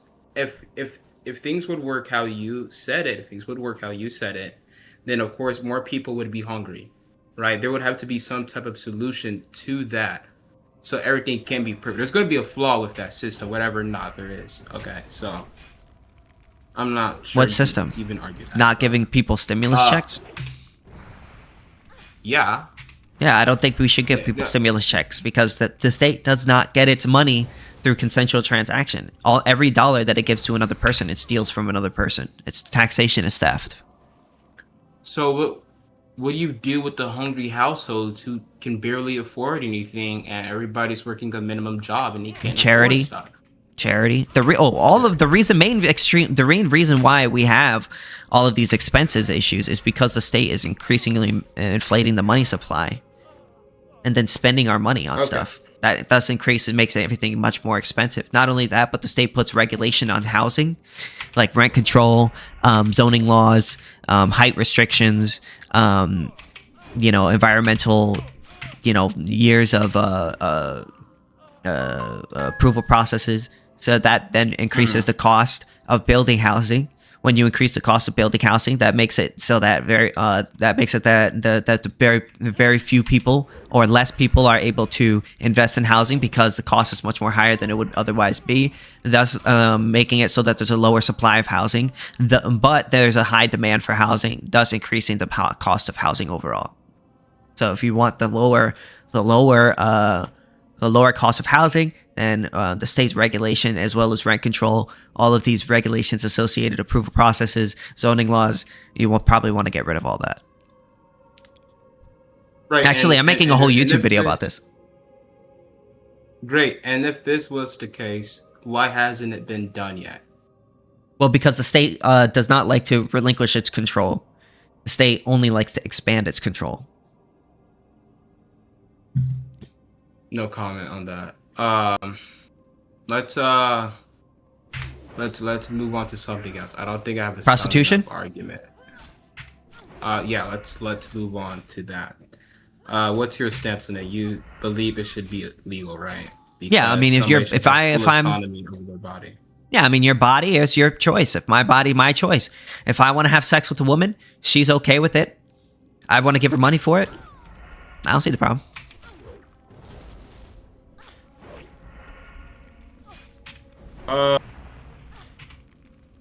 Yeah, honestly, I'm not going to get into that. I'm not even like knowledgeable enough to like give my opinion on that. In my opinion, I don't think it's okay, but I don't have like a sound enough argument to tell you why it's not okay. So, yeah. Gun laws. What's your stance on guns? Gun is a property right. If you're the owner of a weapon, for the state to restrict your gun ownership is for them to restrict your property rights, which is a violation of property rights. If I own a weapon, if I own a gun, I should be allowed to use that gun. Not only that, but the state is a criminal organization. The less that we have, the less weapons that we have, the more powerful they become, which is bad, not good at all. What do you mean the less powerful they become? The more powerful they become. The more weapons we have, the less powerful they become. How would they be less powerful? Because we're able to defend ourselves. Okay, defend yourself against being detained, or what? In terms of like, if you have more people that are pushed to be ANCAP instead of a socialist. I don't know. What I was going to say is that fundamentally an armed society is harder to govern. And that's a good thing? Absolutely. What if we don't want to be governed? The thing is, you can't say that because not everyone thinks like you. I don't think like you, so I would hope you wouldn't want to be governed. To an extent, yes. To the extent that I'm in right now, I believe restricting freedom to an extent creates happiness. That's what I believe. I think freedom is good, man. You got to give it a shot. Yeah, freedom is great. Freedom is great to an extent. That's why it's limited. I don't think it should be limited. I would. That's a good opinion of yours. So you didn't really say much about guns. You just said that people should have the right to own them, right? Yeah. What else is there to say? But that's everybody thinks that way. I mean, so is the issue with getting the gun, or is the issue with how you handle the gun? The issue is the state restricting my right to own a gun. So is guns illegal where you live? No, but they restrict in many states they restrict whether or not you can get a gun, whether or not how much of they restrict a lot of things about guns. Okay, and what's being restricted with the gun? Because once you get a gun, you can do a lot of things with that. You can go hunting. You can go shoot some bottles. I mean, what's being restricted once you have that gun? It's just like you can't shoot a random person, you know? I mean, no, we don't. I don't believe you have the right to shoot or violate people's rights. But that doesn't mean that everyone shouldn't be allowed to own a gun because you can shoot somebody. That's like saying, oh, everybody shouldn't be allowed to have a knife because you could stab somebody. Well, it's like, wait a minute. Well, there's legitimate uses for knives. Anyone can get a gun. Anyone can get a handgun. If not, anyone can get a knife. Yeah. So I mean, what is, dude? Your stance against guns is it's literally like a lot of people would agree with you. Okay, this is like more of like a majority thought type of thing. You're not arguing anything that someone. I'm just giving you my best argument for it. I don't know what else to say. I'm like, bro, what are we even arguing here? You said guns should be allowed. You should have guns. I mean, dude, the majority. Yeah, I'm saying we should have guns. Do you disagree? Like, what's your reasoning? Oh no, I don't have any problems with it. I think it's okay. I personally wouldn't own one, but I think it's cool. Sure, have guns. Well, there you go. Then we're in agreement. Wait, can I jump in here? Sure. Yeah, of course. So like Sithis, do you believe there should be any type of cap on that at all? Like, what if somebody wants to own like a minigun or whatever? Hell yeah, let's do it. Okay, but what if? Okay, so, but you believe there? I think everyone should be allowed to own a nuclear weapon too. Okay, but Sithis, come on, man. What do you mean? Yeah, he's trolling. Yeah, he's trolling. No, I'm not trolling. No, but Sithis, bro. Listen, what, bro? Man. What, bro? Yeah. Come on. You're out of touch. What? You're out of touch. Bro. Why should the government have a nuke if I can't have a nuke? Because that's a radical thought. What if I want to be a nuke collector? Okay, so, do you believe that psychopaths should be allowed to own nukes? No. Oh God, that would be. Okay, so in an Ancap society, you wouldn't expect many people to get nukes, and the reason why that is because the only people who would have nukes are like these super advanced private security agencies, and they wouldn't just sell it to any random person on their street, even if they gave them a lot of money, because it would go against their interest. So, well, first off, Sithis, you're not getting. Also, you need $1 million, millions and millions of dollars in order to buy a nuke. So. Yeah, first you're not crafting one. Plus, you're not getting your hands on one. It's pretty hard. Yeah. But as to everyone receiving it, no, I don't think so, because people have bad intentions and people sometimes get curious. You know, sometimes somebody may get into a heartbreak. Now, of course, it's like bad example. Someone gets into a heartbreak, they get a little mad. You know, they're a little impulsive and they're not thinking about what's going to happen after what they do. Now they nuke something and a lot of people die. I don't think everyone should have nukes. No, I don't think everyone should have a nuke neither.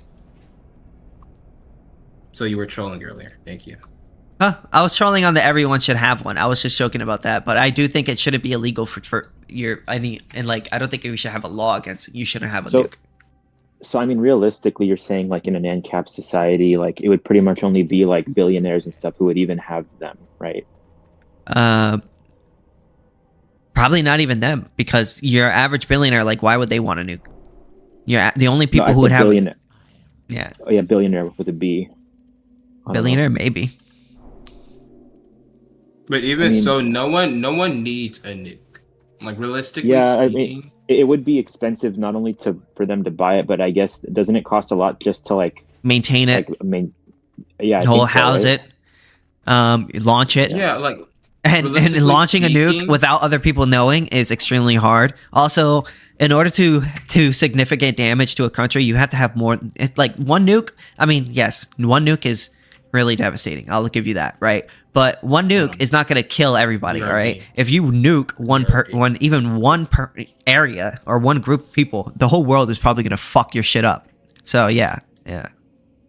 I mean, well, I mean, this is kind of getting off topic now, but like I've always wondered, like, how people even know like who launched a nuke. Like, you know what I mean? Like, if well, you could figure out where we have.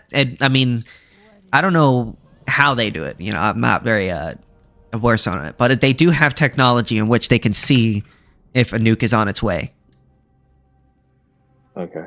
Mm-hmm. And yeah. And then that's like what they call mutually assured destruction, because we know we could sort of see when another nuke is coming, we nuke them as well, and then that kind of stops them from wanting to nuke us, because they know if they nuke us, then we'll nuke them.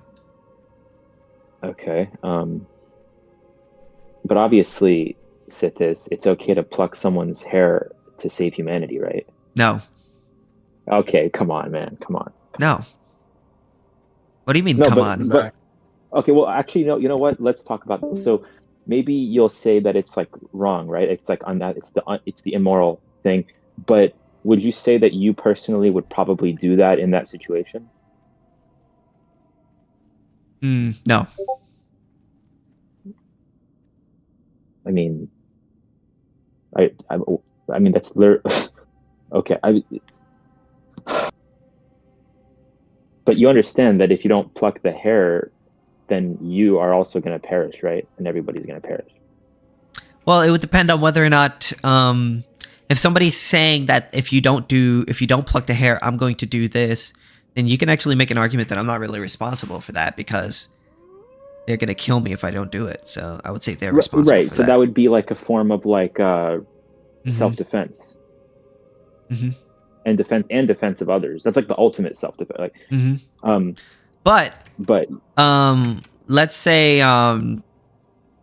you know, you're gonna pluck somebody's hair to, like, I don't know, stop some natural disaster. I would still say no, don't do it, because it's immoral. Don't pluck people's hairs. Wait, sorry, I didn't understand what I don't know. Maybe don't pluck someone's hair to stop a natural disaster. I'll probably say don't do that, because you're initiating force. Oh, not probably. Don't do that. I would say don't do that. Well, so, okay, I wanted to bring something up to you, because, like, I've heard this term in philosophy where you can believe that something is immoral, but that it's a justified immoral action. Have you ever heard of that? But then you don't think it's... I mean, then you're not following your principles. Well, I guess it just depends, like, what following the principle, like, amounts, like, because, like, you could say, like, yeah, like, this well, don't aggress. Don't aggress. Well, yeah, I mean, like, if you're of the position, like, it's always wrong, it's always, like, unethical to initiate force, right? You can believe that, like, it's always wrong, no matter what. Mm-hmm. But, and even in the situation of, like, plucking the person's hair to save humanity, I feel like you can probably say, like, yeah, this is wrong to do that. It's immoral, but nevertheless, I'm going to do the immoral. I'm going to choose to do the immoral thing in that situation. If I choose not to pluck someone's hair, the person who's at fault for blowing up the world is the person who's blowing up the world, not me. Why is it my fault that I choose not to violate someone's rights? No, yeah, of course it's their fault for doing that, obviously, but, like, if I choose not to violate someone's rights, I didn't do anything wrong. Right, so... Yeah, well, what do you think about what I said, though? Like, because what I'm trying to do right now is I'm actually not trying to disagree with the NAP. Like, I'm trying to kind of maybe There's no middle ground, my friend. I'm sorry. There is no middle ground. You either follow the non-aggression principle or you do not. I was gonna ask you a question. Sure. If you were in that hypothetical situation, why would you not pluck the person's hair? Because initiating force against innocence is wrong. Right, but that in return will lead to millions of people. So it's not your fault, of course, but you can save a lot of. Why would that guy want to pluck? It's not my fault, though.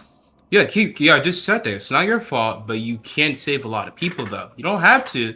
But you can save a lot of people. The guy could just. How about the guy just not blow up the world? And well, that's not the situation, because the situation is that this person is going to blow up the world. You have to pluck the person's hair. No, I'm not going to do it. Why would you?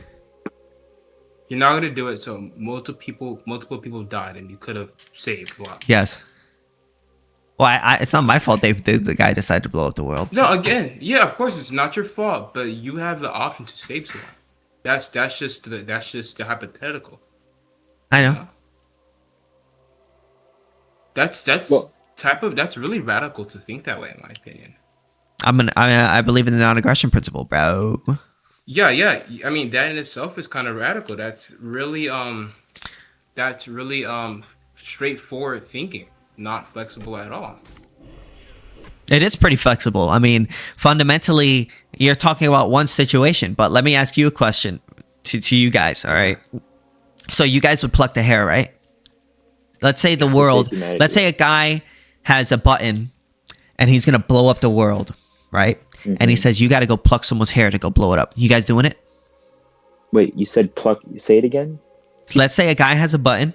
He could blow up the world like a Death Star button, right? You know a Death Star? Yeah. Star Wars. So he has a Death Star button. He could blow up a world. And he says, you got to go pluck someone's hair in order to do it. Do you do it? No, why would I pluck someone's hair to destroy a world? No, to save the world.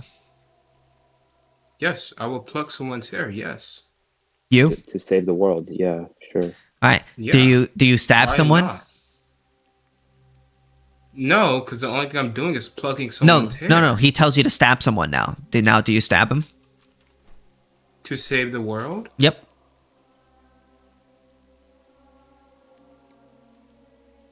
No, this is a harder thing to agree with, or to say then, yeah, because now you have to harm someone to a greater extent. All right. Now let's say you have to torture a person to save the world, or you're just torturing a person in general to save the world. No. Yes, I will. Yeah. Okay. Let's say you got to rape a person to save the world. Yeah. I will agree to almost everything to save for the. What about two good, people? Yes. Raping two people. Yes, for the greater good. What about three people? How much are we going to increase this to? What's to how many until you say no? Let's just say yes to all. So 100, so all the way up to 7 billion, you would rape up to as many people are in the world.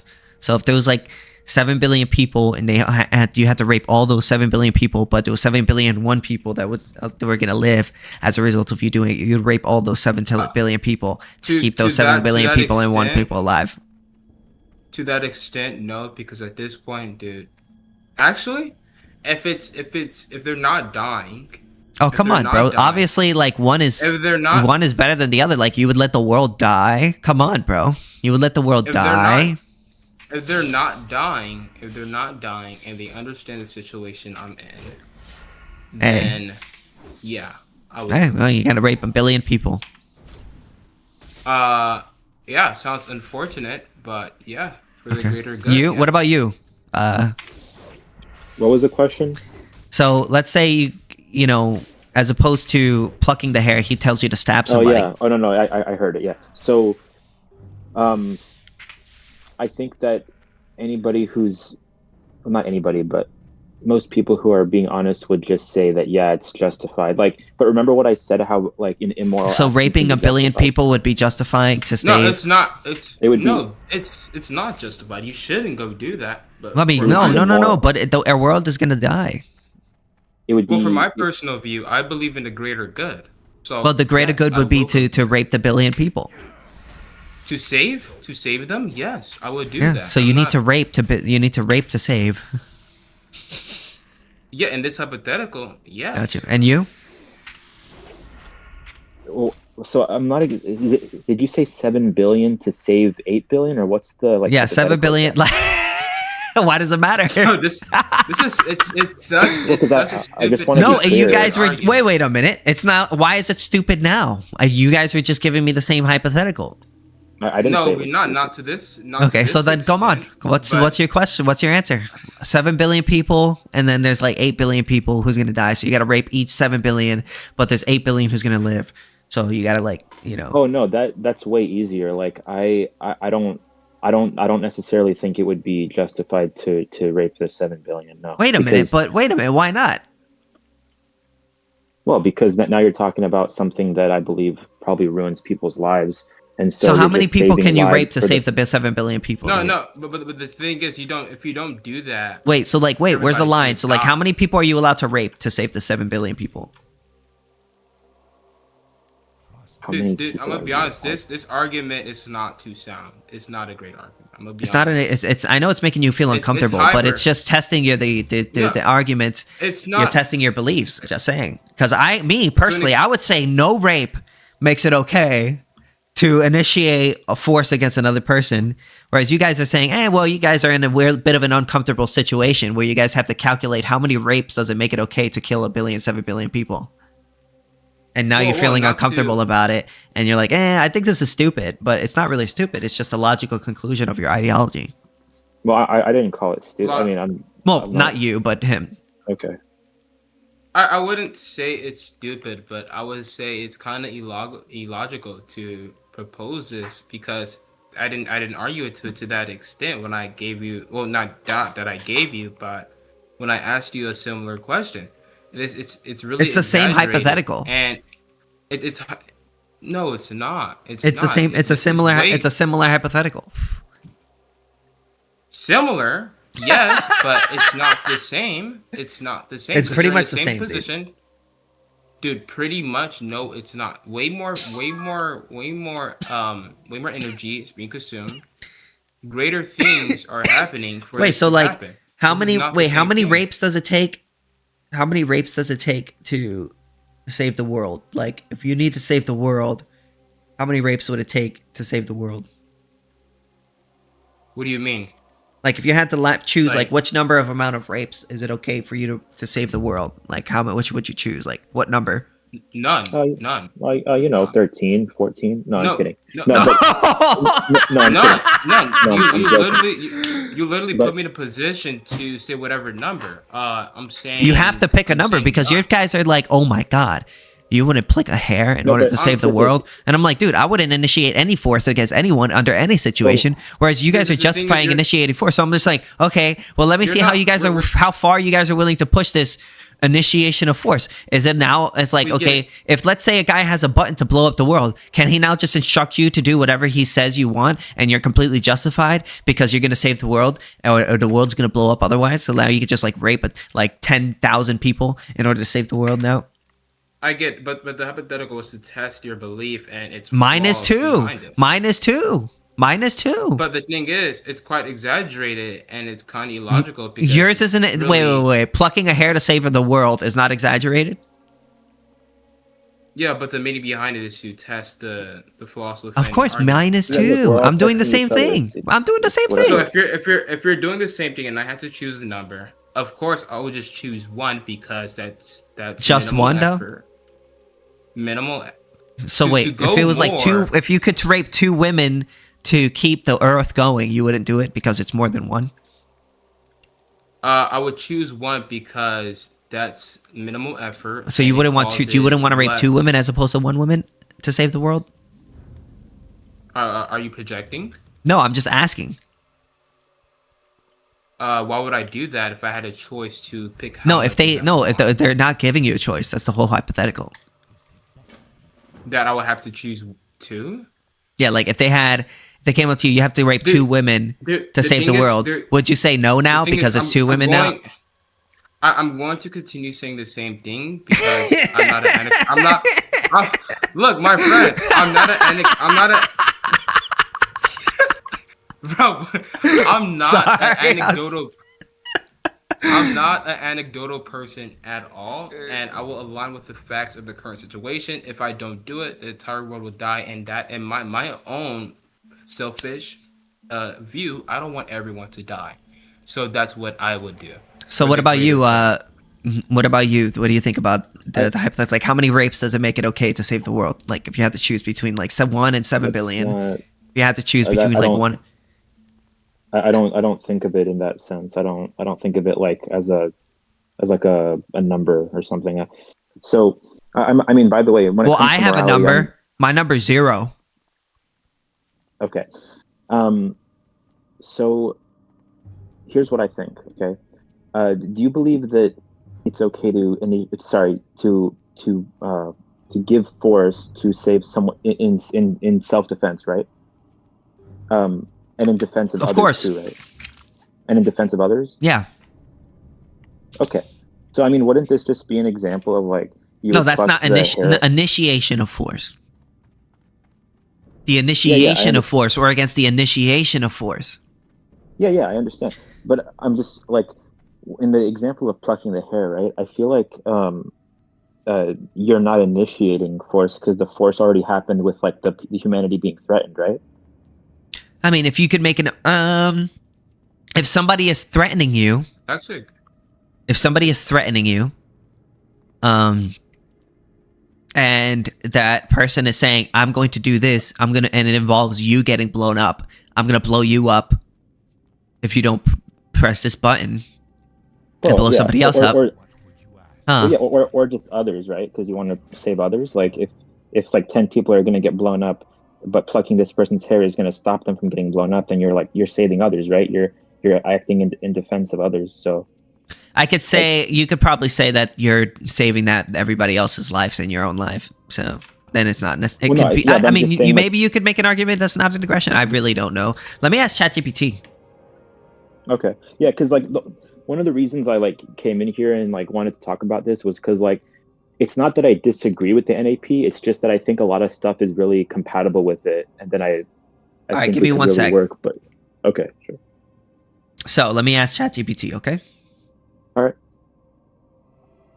Okay. Let's say there is a alien who says he's going to blow up the world unless you do something that he wants. He instructs you to pluck a hair off another person's head. Would it be a violation of the non-aggression principle to pluck that hair? Or would it be self-defense? Because you're saving yourself and the rest of the world. Is that a good way of saying it? No? No. How would you say it? How would I say it is that the rest of the world just dies and you stay alive, because at that point you will kind of have to. Okay, you and yourself is being threatened.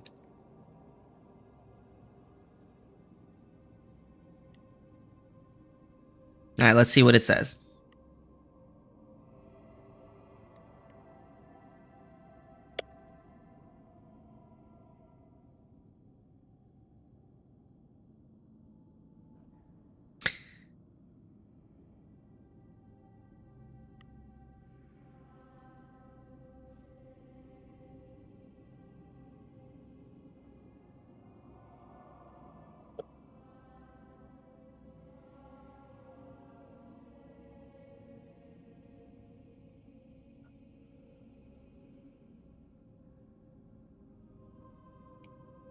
Okay.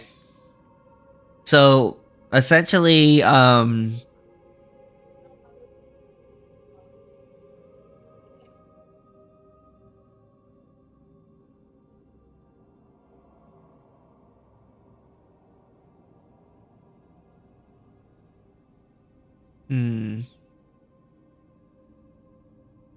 so is it an aggression or not?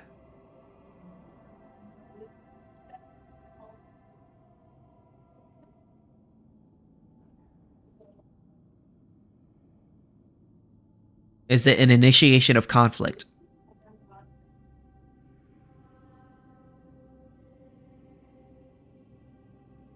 Yeah, so it is an initiation of conflict. Yeah. Any unconsenting physical interference with another person's body is an initiation for force against an innocent party. It's not the fact that it's minimal or coerced does not change its classification. So, well, what about in a situation if somebody is about to shoot you, and the only way to shoot them is to shoot through someone else? Isn't that self-defense?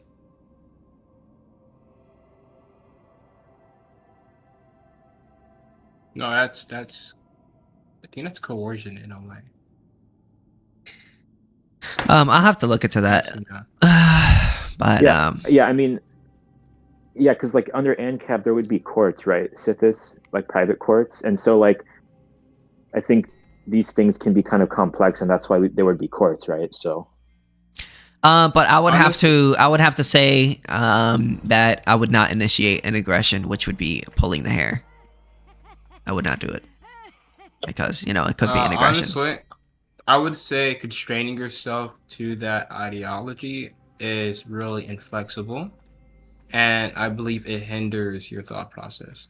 I don't think so. Well, because in my opinion, being fluid and being flexible with the situation is what makes you intelligent and being able to properly handle the situation. If you have a inflexible to aggress, mindset like to that, violate people's rights. For a situation like that, where you have to save someone else or the entire world. Yeah. So how many women do you rape to save the world? Actually, let's talk about something realistic. How could you? What's something you could apply to this that's realistic? Okay, so let's say like someone's gonna rape 3 people if they don't let you rape them, or them rape you. No, let's do it like this. That's a good one, but let's rephrase it a little bit. Let's say you have to kill the person, and if you don't, they rape 3 people. That's kind of excessive. Is there a no? Let's say if you. Anyways, let's go back to. Can we go back to talking about drugs, guns, and prostitution? I honestly believe it's such a radical thought because from a psychological view, it's really not smart in my opinion. So smart. What's not smart about it? I mean, not to appeal to authority, but I mean, you ask any psychologist this. They're no way.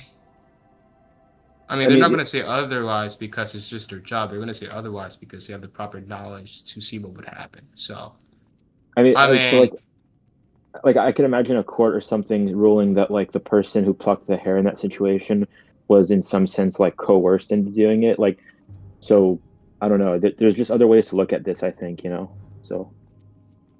Yeah, I don't think it's a good argument, to be honest. But yeah, it's a really straightforward type of thinking to have this type of ideology, in my opinion.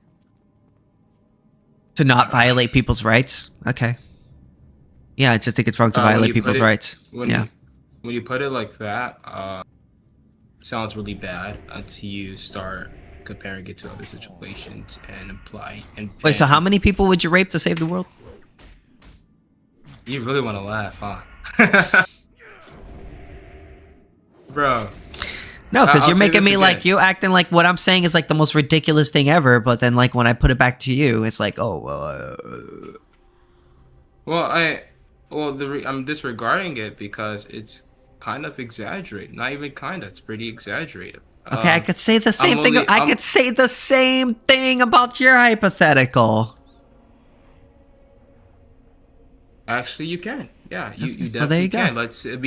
We can definitely make it a little more realistic. We could definitely make it a little more realistic. I don't think this matters to legalizing drugs, guns, and prostitution. I think you lost in that debate, and now you want to go into something else. What, the drugs? No, I don't believe. No, this is entirely separate from the drugs and stuff. This is just your belief with the non-aggression type of thing. The drugs and stuff. Honestly, I don't believe that I won, but I believe it's a standstill and that it's not okay. I listed before from a psychological point, it's not okay. You ask any therapist, you ask any psychologist, they're going to say no for a good reason. So, yeah. Wait, no for what? Should a billionaire be allowed to buy all the guns and now nobody else can have them? If you buy guns, people are going to want more guns. That increases the demand for guns. That then increases the supply of guns. So the whole idea of like buying all guns is like, that doesn't make sense. Well, yeah, I'm just like, well, I'll make it more general. Like, is it fine? Is it moral to like buy all of a supply and then nobody else gets to have it because you bought all of it? Is it immoral? Well, It depends how is on it immoral? whose rights are you violating. How is it immoral? I don't.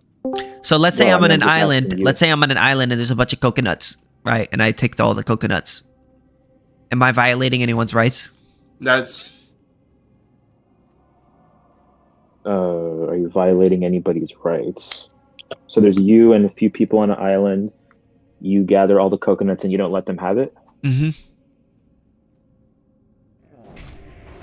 Are you violating? No, you're not. You're not violating anyone's rights. You're just being a douchebag. Okay. Yeah, no, I so wouldn't there you say go. coconuts, no. But I would say though, like, if you're on an island and there's limited food and you take all the food for yourself, and I feel like that might be a situation like where you're violating. How? I don't believe you are. I just think you're being a douchebag. Well, like, But you can say you're being an asshole, right? But I'm not sure how you're like violating anyone's rights.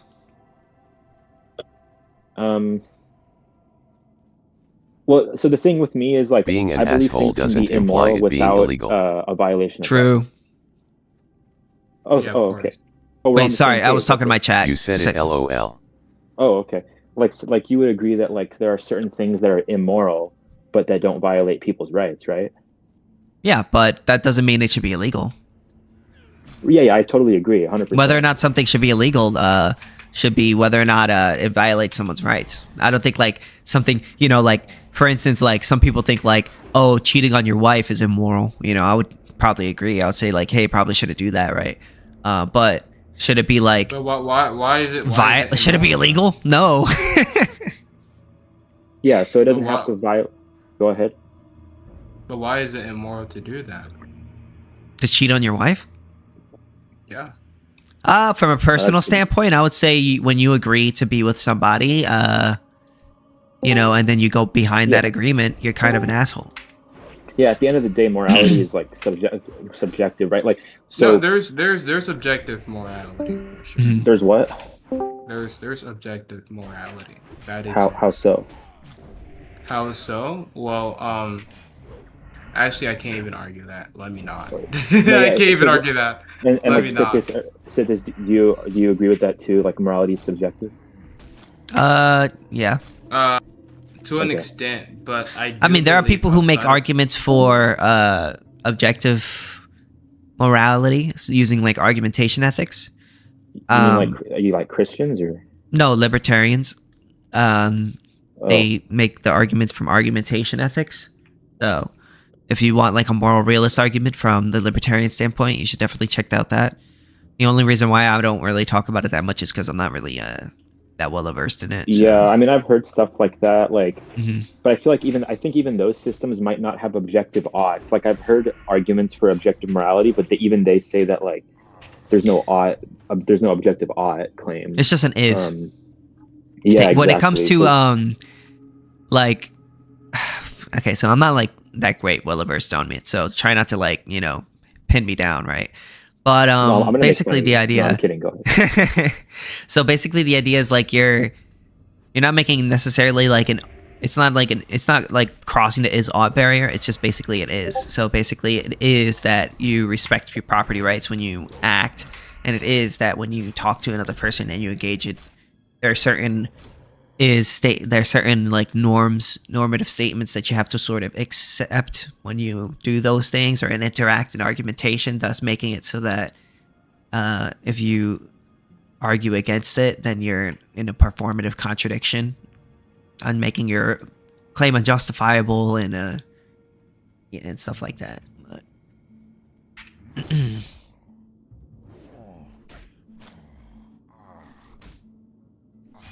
But yeah, that's generally like argumentation ethics and stuff. But I mean, there's a much deeper argument, deeper stuff that. But I don't.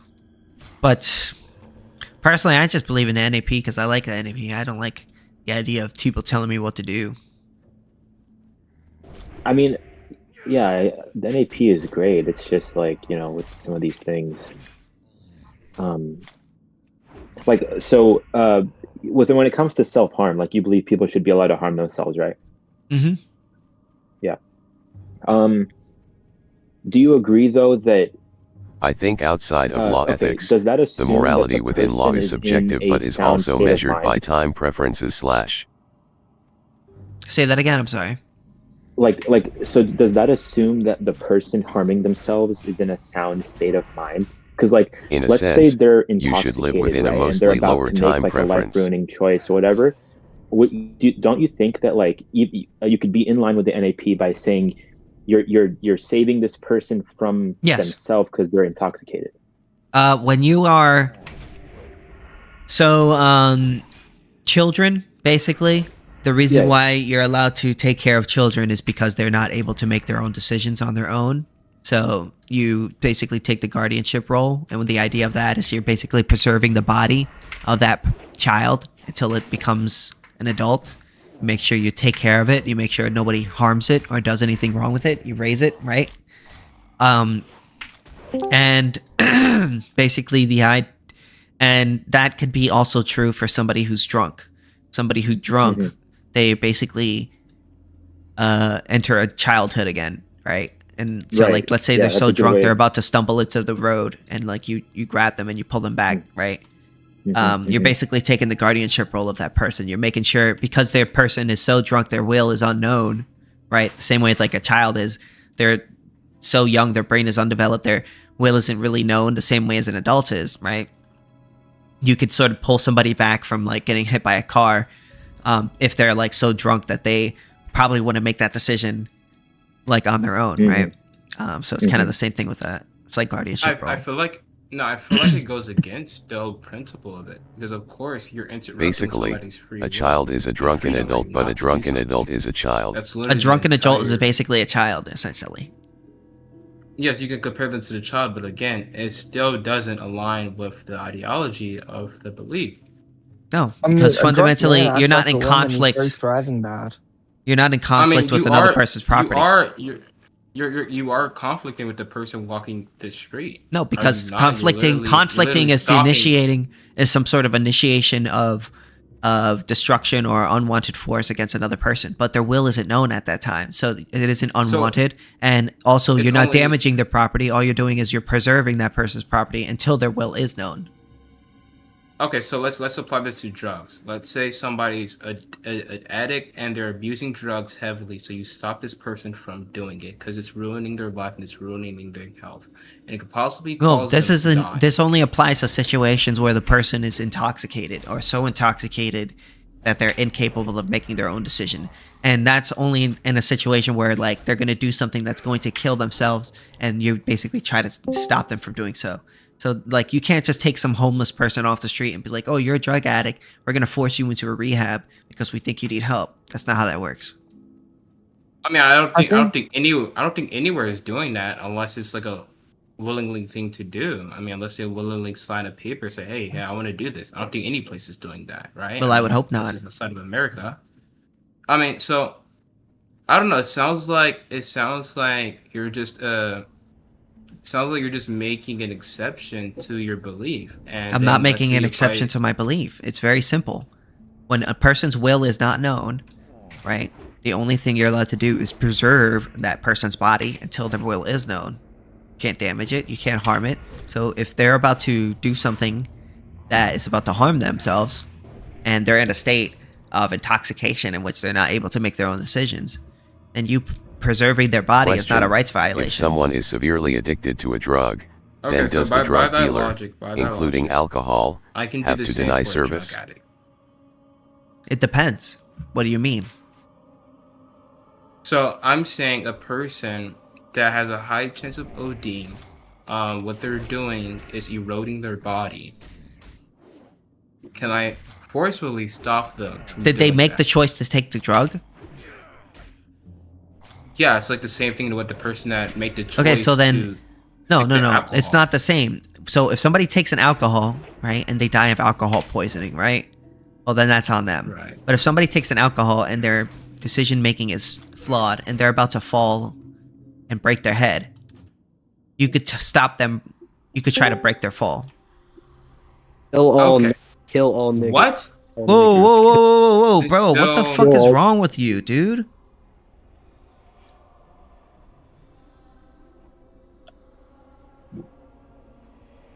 Wait, I have a question. Why would you support Hitler if the Holocaust didn't happen? No, Dude, mute him. He just wants attention. Yeah, I know. Okay? He doesn't actually want to have. I am.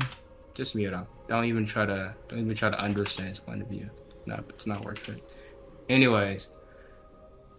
Wait, so what is the NAP in Edgy itself? Because MC right Edgelord now is in VC. it's becoming confusing right now. Yeah, I know. What is the NAP? The non-aggression principle. And what is the non-aggression principle? One does not have the right to initiate an aggression.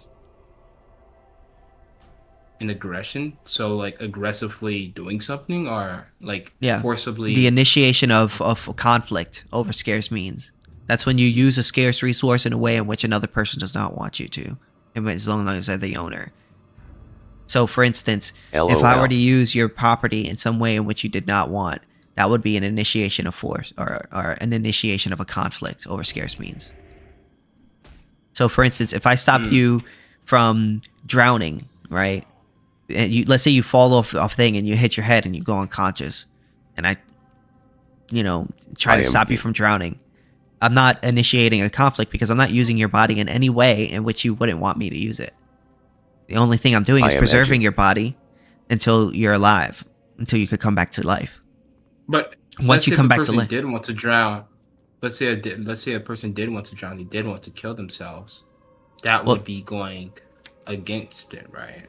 Well, at the end, the will of the person isn't known at the time when they fell, so you're not going against their will. No. All you're doing is preserving. If the will of the person isn't known, the only thing you're allowed to do is to basically preserve it until their will is known. If you don't know the will of another person, couldn't you? No, you can't apply that. No. Wait, when you said their will is not known, what if someone says, well, their will is known because they're like literally walking in that direction, like towards are they drunk or whatever? Yeah. Just so drunk, super drunk. Well, then you could argue that they're in a state of childhood, and they could tell you if they don't want you to touch them.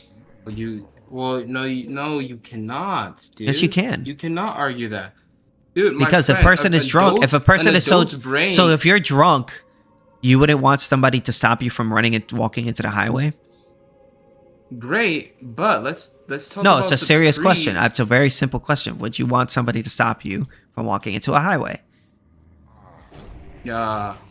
Myself, yes. Okay, so obviously, if you're sober drunk and you're not able to make your own decisions, you would still want somebody to do that. Yeah. I mean, I think it makes sense.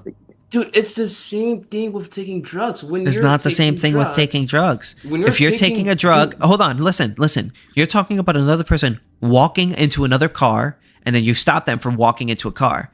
If it's the only thing that's equivalent to what you're talking about is if I take a bunch of alcohol and I'm about to die of alcohol poisoning, and you tell me don't drink that alcohol, and I say no, I'm going to drink alcohol anyways. All that needs to be said is right before I drink alcohol, and I tell you don't stop me from drinking. Way that a child is not in a like before I go high, I tell you don't stop. Tell me to don't stop me from drinking alcohol. Right? I explicitly tell you don't stop me from drinking alcohol, and then I'm going to die of alcohol poisoning, and then you stop me from drinking.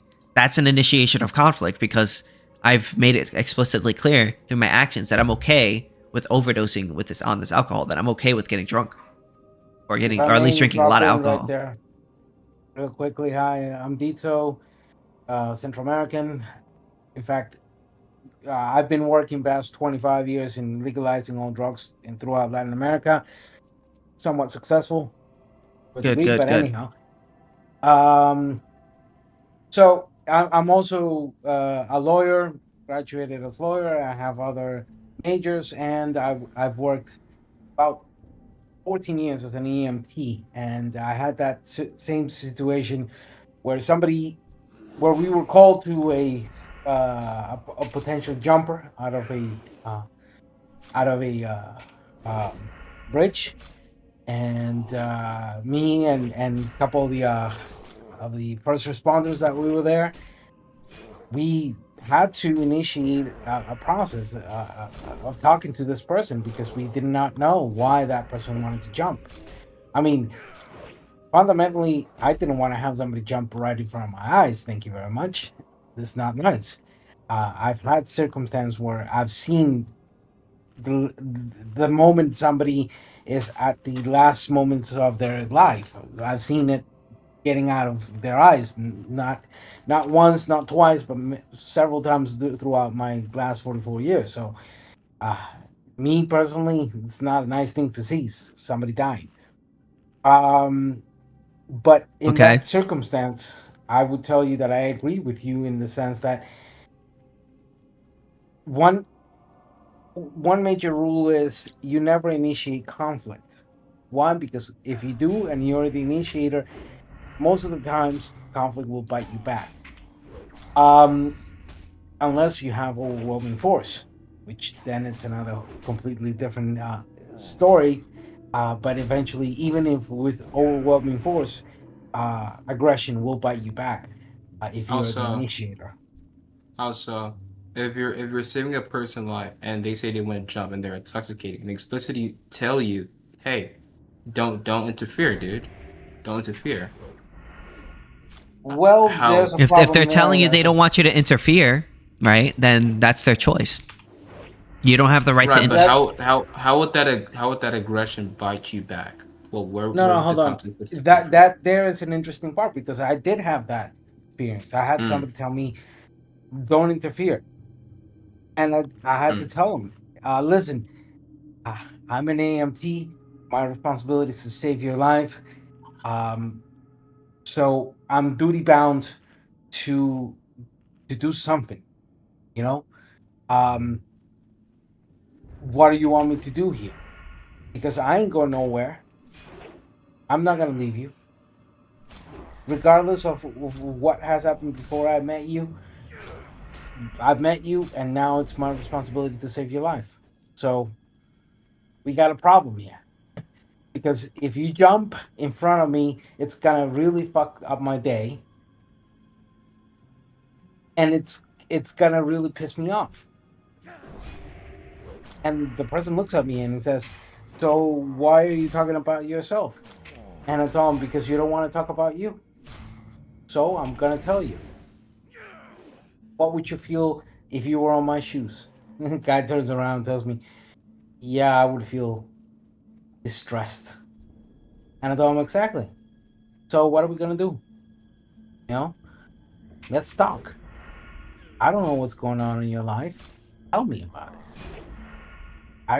I'm not gonna promise you I can solve everything for you right now, but at least give me a shot to listen to you. If after all that you still want to jump, wait till I'm out of here." Yeah, because he can't make you leave. Fundamentally, if you can talk to somebody, try to convince them not to jump and do all this stuff, right? Fundamentally, people's lives are their own, and they have the right to make their own decision. But that doesn't mean that you can't try to convince them not to. You know what I mean? So, dude, the thing is, I just had a thought about this. Let's say someone's in a situation where they're depressed or suicidal, and they go to make that jump, but they tell you not to, but you still do it, and later on they thank you because they weren't in the right mind. I mean, you saved that person, but yes, it goes against that NAP principle, but overall, no, it doesn't. If it goes against the non-aggression principle, I'm not going to support it. If somebody tells you explicitly they don't want you to stop them, and their life is their own, they should be allowed to make their own choice. But Sithis, like the state of mind is relevant, right? That the person's in. But yes, the state of mind is relevant, but assuming the person is in the correct state of mind, then yes. If they're not, if they're completely in the correct state of mind is killing themselves. That's not true. Right state of mind. That's not true. Dude, what? Dude, anyone that has killed themselves, anyone that has with the intention of ending their life, right? Not accidentally with a gun, the intention of ending their life, they were not in the right state of mind. There are tons of people who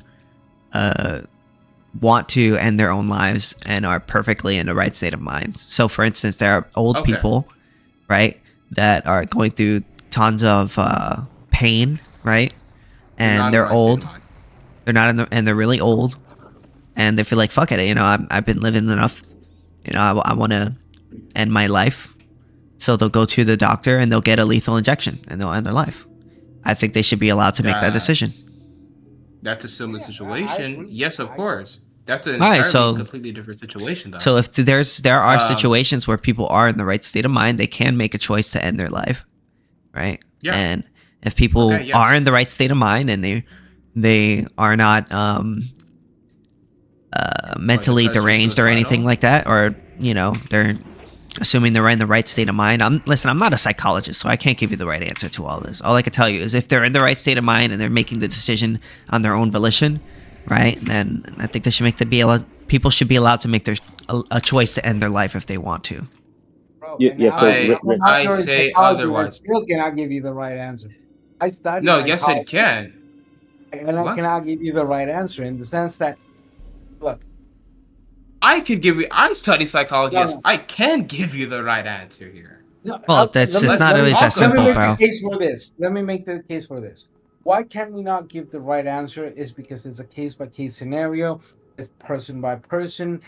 There are elements that you will need to have in order to make a better approach towards that individual. Yes, you have the individuals that are intoxicated or that are that have other circumstances that go beyond the intoxication. You have people that are going to jump without any drop of alcohol or any substance in them, but they may have a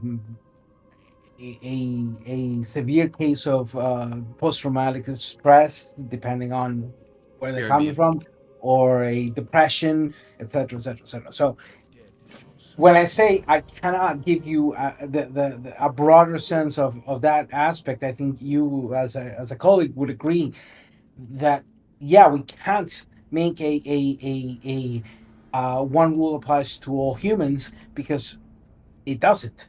It varies, except for the NEP. In the circumstances itself.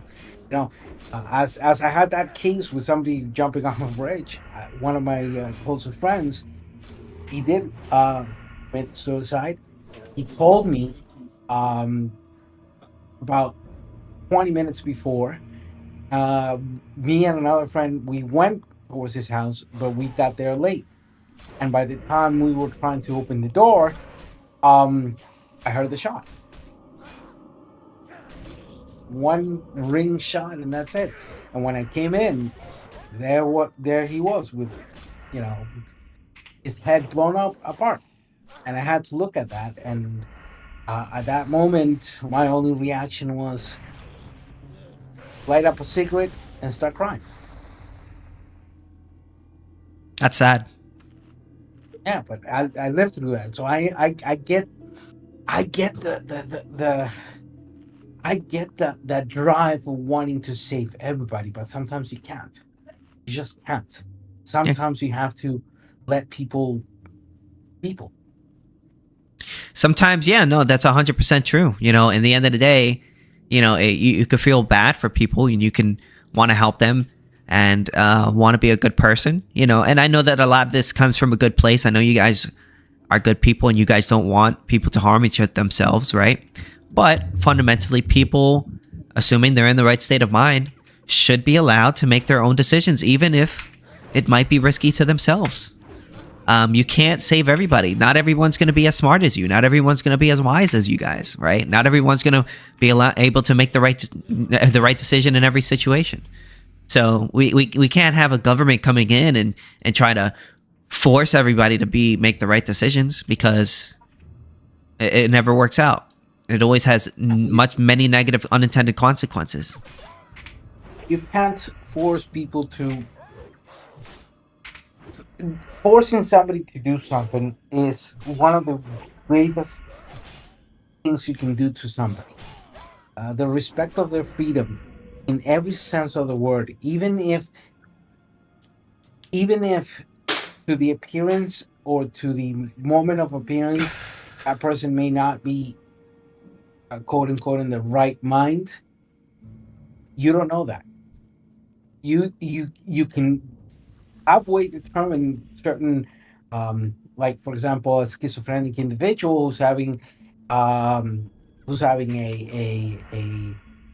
event, you could see this the schizoid manifesting on verbal as well as non-verbal, as well as aggressive or semi-aggressive, etc. And you can say, okay, that person is experiencing that particular state of mind. Would you guys agree though that in most cases of suicide, it's the person is usually not in their right state of mind, and so therefore, when we see a case like that, like the police, for example, when they arrive at the scene and stop somebody from doing it, you would say that they're rationally justified in like assuming that the person is not in their right state of mind, right? Not necessarily. It depends on the situation, man. It depends on the situation. Yeah. It depends. Not every situation's the same. It's not an outright like. Okay, like yeah, it's kind of rare to see somebody who's in the right state of mind. Like I'll give you that. It's kind of rare to see somebody in the right state of mind just deciding to just jump off a bridge or something like that, right? But you have to take stuff like this as a case by case basis. You can't just automatically assume, oh my God, this guy's in the wrong state of mind. We got to go and stop this guy and put him in a mental institution and try to fix him and this and this and that. Sometimes people just want to make their own decision. A suicidal person is usually not in the right state of mind. But if they go through a medical process showing consent forms and psychological assessment, then it would be legal but sad thing to see. Who's about to take their own life or whatever. Because we don't know for sure, like, yeah, that's a problem that we don't know for sure their state of mind. But because of the fact that it's rare that they are in their state of mind doing that, therefore it would be like rational, right, for us to step in and do something if we see that happening, right? We don't just think, oh, well, they could be in the right state of mind, therefore I'm not going to do anything. You want to know something that I was trained on as an EMT on this type of circumstances? One of the basic things the first thing you're taught on that type of situation is talk. Don't lie, don't twist things, be honest. Put yourself into put the situation into as if it were you. So how would you like to be treated? How would you like to be approached? How would you like to have that conversation in that sense? And after I've had in my 14 years of experience, I've had 4 or 5 situations just like that.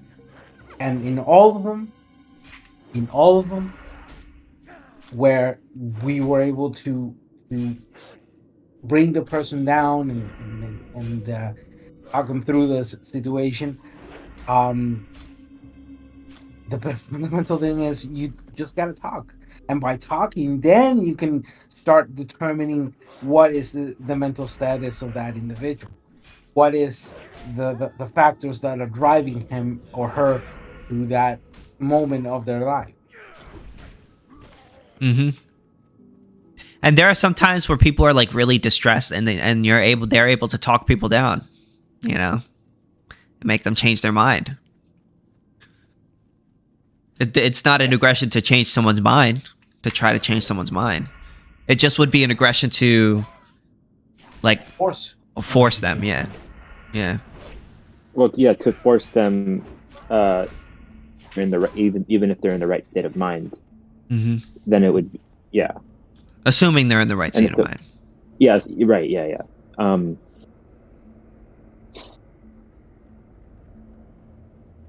You can actually tell. Damn, this conversation just got dark. So I think we should legalize we gotta legalize prostitution, guys. So as if it wasn't dark before with all that. Let's lighten this up, guys. What do you guys talk? What else you guys want to talk about? I think we should legalize prostitution, drugs, and guns. Okay, so legalize prostitution, drugs, and guns. What's wrong with prostitution, man? I mean, I think it's disgusting, but that doesn't mean that I should like stop somebody from doing it. Base. You're starting to think like a libertarian. Oh hell no. Listen, I have Ayn Rand. I have Atlas Shrugged and the Fountainhead on my desk right now, and I don't know if I should crack it open, but Rand is good, but I think you should listen to some Rothbard too, and some Mises as well as Hoppe. Well, Rothbard is too radical for me.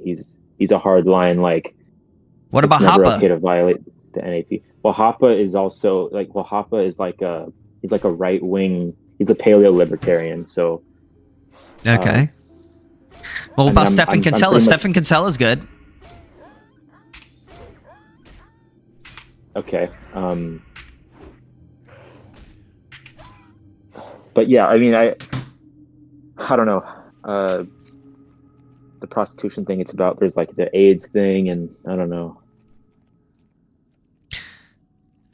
Oh, I mean, like you could just go to a brothel where they test their women. Oh, so you're saying in Ancap there would not be like a freelancer like?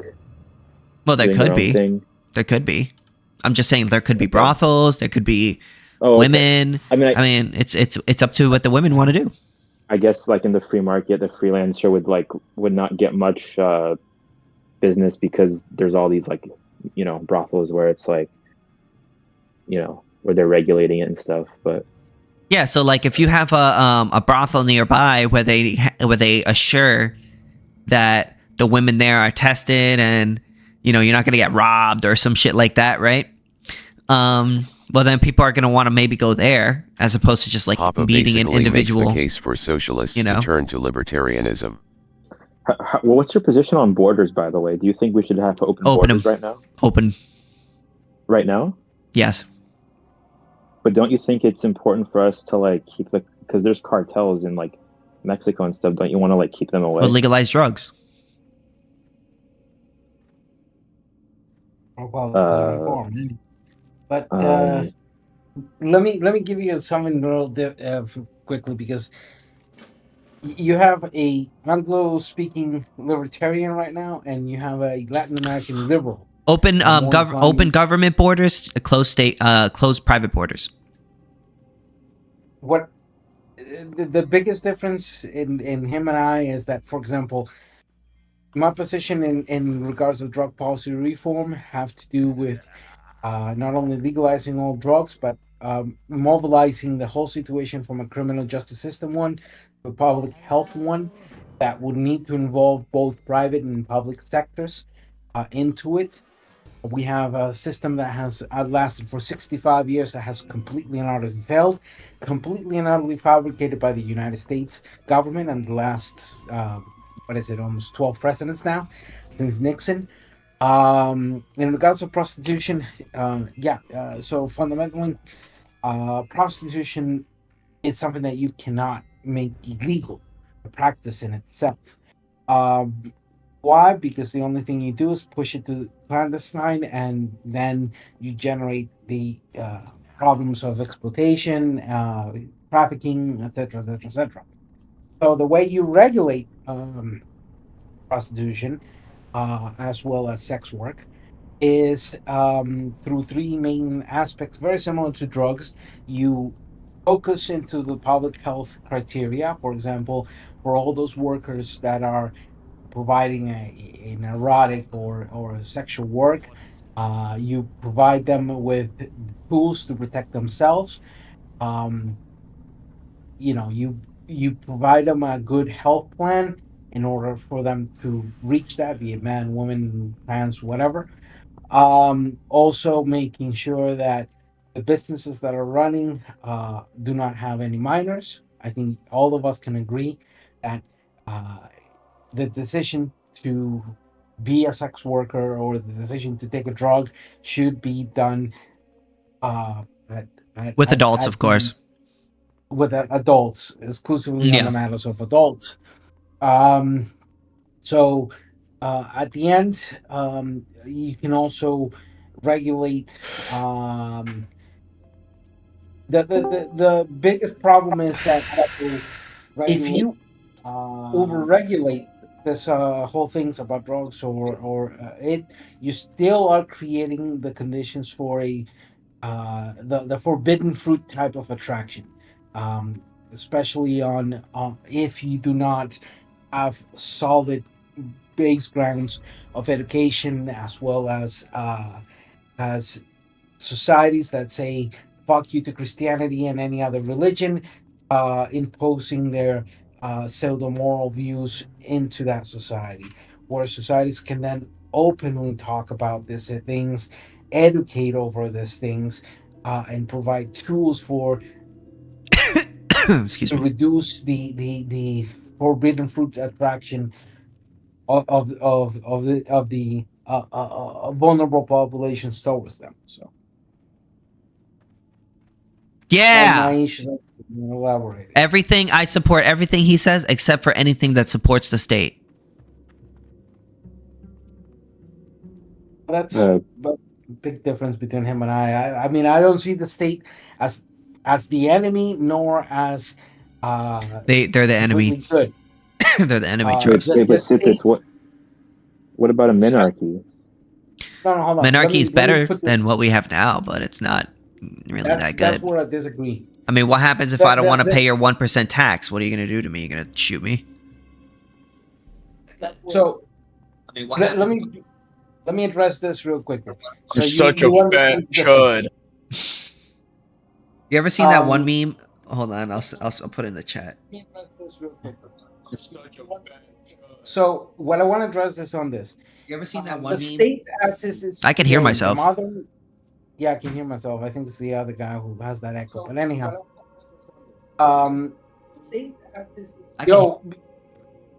Wilhelm, can you please mute your mic for a second? Yeah, mute yourself for a second. I am muted.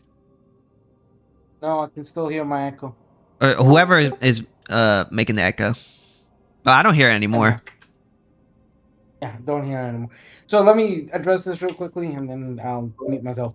So the idea of the state, particularly in the last 250 years, is something that is highly attached to the process of independence that happened here in the Western Hemisphere, aka Canada down to Argentina, plus the Caribbean, aka America, aka Americas. I have a quote that.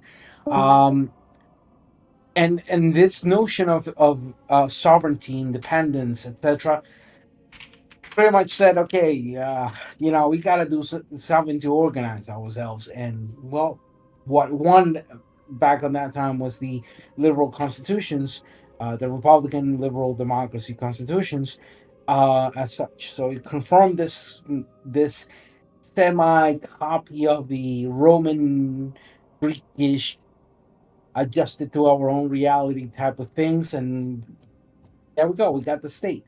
So I don't see the state. Taxation is theft. Taxation is theft. Is it? What if you want to be taxed? Then that's not a tax. That's just a fee. What? Wait, what do you mean? That's just a fee. So no, but so if somebody has a salary, right, and they're getting taxed, like they could say, yeah, I'm fine with getting taxed. Then it's fine, right? No, because it's not a tax. Then it's just a fee. Taxation without. See, taxes is a compulsory, fee to the state, not fee to the state. A compulsory extraction of wealth from the state. Okay, so then you would say that like somebody who's paying taxes right now, right? And they say, well, yeah, I'm fine with getting taxed. You would say, oh, okay, then you're not really getting taxed. Yeah, you're just paying a fee to the government. Also, okay, nobody consents. Who consents to paying taxes? Well, there could be philanthropic people who are like, yeah, I don't want to do like any of this private stuff. Just tax me, whatever. Yeah, but the thing is, the state doesn't take your money and spend it on just what you want. It spends it on tons of things that that I don't think anyone wants. Yeah. So. Yeah, I mean, obviously that's usually the case. But like, a rich person could be like, okay, I trust my government. Like, I trust you guys to take care of it. Like, build the road. But then they're just paying a fee to the government. Then. Are you familiar with the? Also, there's no Another reason why it's theft is because even if you wanted to pay the tax, if I said no at any point, the state would shoot me. So there's a threat of force behind the transaction. Well, they would arrest. I don't know that they shoot you. But... I mean, if you resist, they'll shoot you. King, are you familiar with the legal theory of the odious debt? Say it again. Are you familiar with the legal theory of the odious debt? ODIOUS. No. So the theory tells us that odious debt, in very simple terms, means that any debt inquired by a state that was and is evident that was not in benefit of the people, of the commonwealth, of the common good, of the people you are representing, it becomes an odious debt. Examples like this would be Haiti's the independent. What if I don't want them to take the debt? So, I'll give you an example of an odious debt. It would be what happened with Haiti and how France, pretty much imposed through the Napoleonic era, multi-million-dollar, debt in that sense. That is, it is actually one of the main roots of what's happening to Haiti today, 200 years afterwards. The other example was Mozambique, or South Africa, especially in the apartheid era, where the state acquired debt that only benefit very few of the citizens in that sense.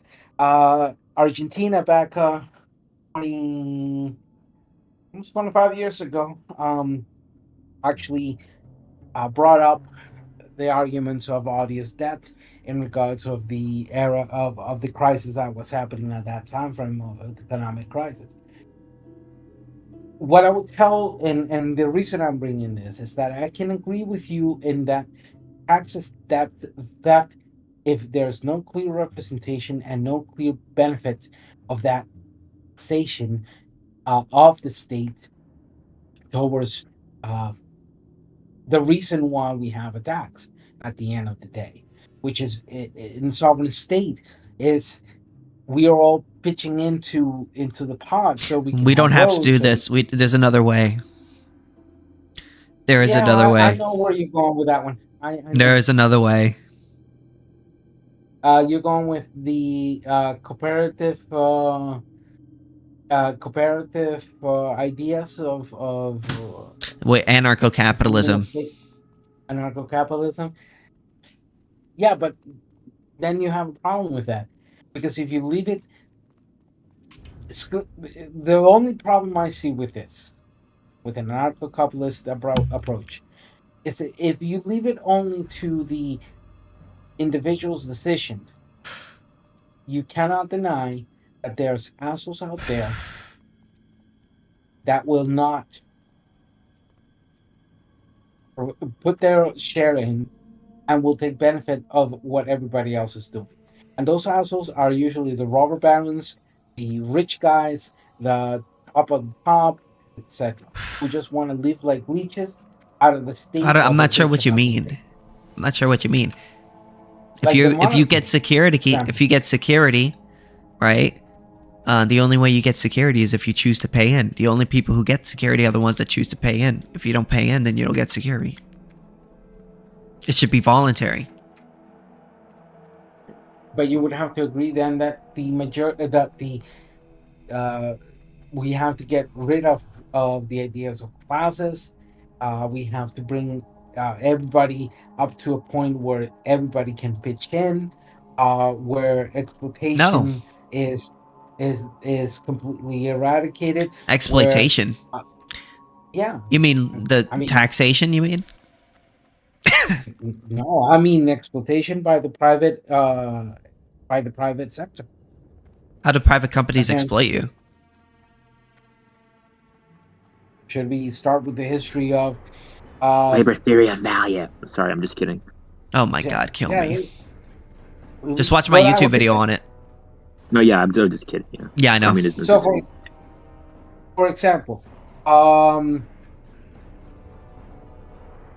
the Radium Girls back in England. Remember that? Not really. I'm not English. Okay, so that's one example of it where you had the fuzzy jaws, or you had the contamination with radium, because back in the 40s, 50s, or early last century, a lot of pottery and a lot of things that were being done were being painted with radioactive materials. Okay. And due to the lack of care, and wanting to just throw out as much things out there, uh, the companies who were making this type of things did not provide any care to the workers. Those workers, in turn, started suffering of different illnesses, which then impacted the capabilities of those companies to start to continue doing that in the levels that they wanted. Then, pretty much, they use those workers as a discarded. Well, there's And they nothing wrong with tough. I mean, you can't ban dangerous jobs, right? No, but you can tell as long as the ban only as long as the company is being honest and they're not committing fraud, right? Come then on. I don't see a problem. You're gonna tell me here, and Sid honestly tell me that what we can, you and I. If a company's committing fraud, then you can sue them in court. I believe you should be allowed to sue them in court. For that, you need a state. You don't need a for state. That, you need funding. You could privatize the courts. But then they can pay those courts off and use their money. Yeah. Nobody's gonna want to go to a court if it's corrupt. Well, but if it's, and then they're gonna lose money. But you have to. How to put this very simple? There's competition. You and I can agree that politicians, the public ones, the elected ones, are subjected to corruption, and some are corrupted. But where does that corruption originate? What is the main area of conflict that happens? The state. It's actually the relation of the private and the state. One of those biggest examples of corruption cases. Oh no, the actual one of the major corruption cases would be the Lavajato or the Odrovich case. That. But what about the exploitation that the state does when they force you to pay into wars that you don't want to pay into? So, before we go into that, because that was moving the goalposts, if we focus on the aspects of corruption, and we grab your example of privatizing the courts, the main origin of corruption is not the state; it's the private individual. The private individual and its relation to the state is the one that generates that tentacle of corruption. So, giving you the example of the Eldrovich case or the Lavajato case, which you can look up, but in a very short and concise way, Eldrovich was one of the major private manufacturers and constructors of infrastructure here in the Western Hemisphere, and from Florida down to Brazil, they bought off everything they could. I mean, these guys were. I mean, seriously. Yeah, when you have the state's help, when you have the state, the enforcement arm of the state, to stop other people from competing with you, then yeah, you're going to be able to buy out your competition much more easier than if you were in a free market. That's why I support having a free market and abolishing the state. That's the thing. In a free market, you can still buy off your competition. You can still you could buy off your competition, but there's nothing stopping new competition from coming up and replacing that competition. Whereas under a status system, there is. Actually, it's called regulation. Actually, I would disagree with you that in a free market, unregulated, untested, and I'll give you the best example. We have a market that is completely and utterly unregulated, in every sense of the word, and the only thing. No, it's not. Yes, we have Incorrect. one particular market. Yeah, you want to know what that market is? Mm. The legal drug market. There's no regulations whatsoever interfering into the distribution, production, sale of that particular market. The That's only not true. thing that the state They have patent laws. No, the legal drug market, or what we constitute as the legal They have drug patents. market, is okay. Who has the patents on, for example, crack, or the illegal drug market? You mean? Illegal drug market. Yes. Well, that's because it's a black market. It's outside of the law. Exactly. It's outside the law. So we have an example of a. But the issue here is when you have something that is outside of the law, they have no way to settle disputes over their territories and over their drugs. So whenever they get into a dispute, they end up shooting at each other. Whereas if it was in a legal market where there was ways in which they could settle disputes, like for instance, do you ever see CVS shooting up another pharmaceutical company? It's never happens. The reason why is because they have legal ways of settling the disputes. But exactly there lies the black market is because of the state.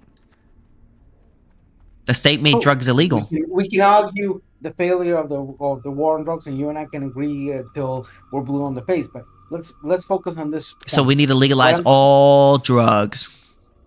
Yeah, but let me focus on that point. So you see, and you and I can agree that the illegal underground clandestine market that was created because of provision is pretty much a free market, free for all type of situation going on, where the lack of regulation or the lack of rules into that is pretty much but they also have a lack of dispute resolution. They have no way of settling disputes. Oh, they do have a way of settling disputes. It's called the bullets. Exactly. So if it was legal, right, there wouldn't be any dispute. They would have other legal ways of settling their disputes. The state created this black market. It's not an unregulated. It's not an anarcho-capitalism. Under anarcho-capitalism, there would be legal ways to settle their disputes over scarce resources. Right now, they don't. In order to have that legality or that judicial system and that implementation of it, you are required to have an independent, non-private. Why non-private? Why does it have to be non-private? Because if it's private, then it responds to the interest of the private, and it responds then to. That's good. Let's say company A says that company B is doing a antitrust and it's doing monopoly tactics, etc. And company B has more money and comes up to the private judge and says, you know what, here's we heard that you needed new things for your court. Here, we're gonna pay you $1.5 billion. Just make sure that those nosy guys could get out. Then in that reality, you have a problem. We need a system, and this is one of the fundamentals. We need a system that shy away from the private interest in every sense, way, shape, or form. An independent area that is, sure, we could argue if it's a midpoint between public and private, or a separate entity in that sense. But at the end, the implementation of those legal measures would require a system that is today a constitutional one, that would give and ensure the limitations as to where they can act and how they can act, and then internally the procedural ways to face off the resolution of conflict in that sense. The government is not an unbiased system. They respond to the highest bidder as well. The difference is when you have a monopoly, it's much more easier to corrupt than when you have competition, because when there's competition, people can move from one business to another. thus allowing you to of making it so that the people whom are selling their services are actually more responsive to the people whom they're selling to, as opposed to a state who could force you to pay into its system, and then it doesn't really matter if they do good justice or don't do good justice, because there's no competition. In a perfect world, yes, that would be wonderful, but in reality, is when you have this things like Amazon and Walmart, etc., already set in place, the capability of competing to that particular type of level, where they become ginormous, is near to impossible. They become then, integrated into that into those areas, and they eat up the whole system, and they become the only dependent force to which you have to go to. So, in praxis, in reality,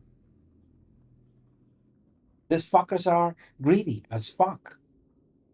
They want it all. They want the whole monopoly. They want to become the private monarchy type of thing, the kings of the industry.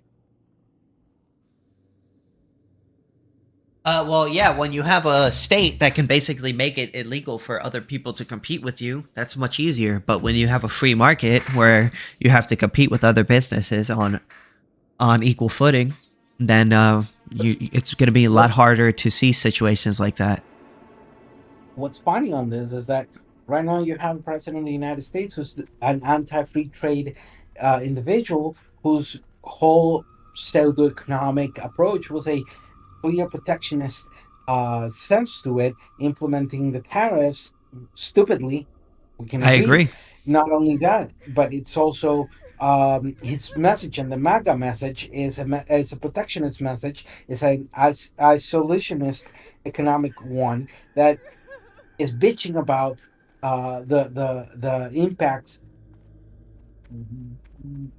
One day we can have that discussion about the impacts of the NAFTA and the CAFTA, or now USEMA, whatever deal came after the CAFTA trade. The NAFTA one with Mexico. I'm not a Trump supporter.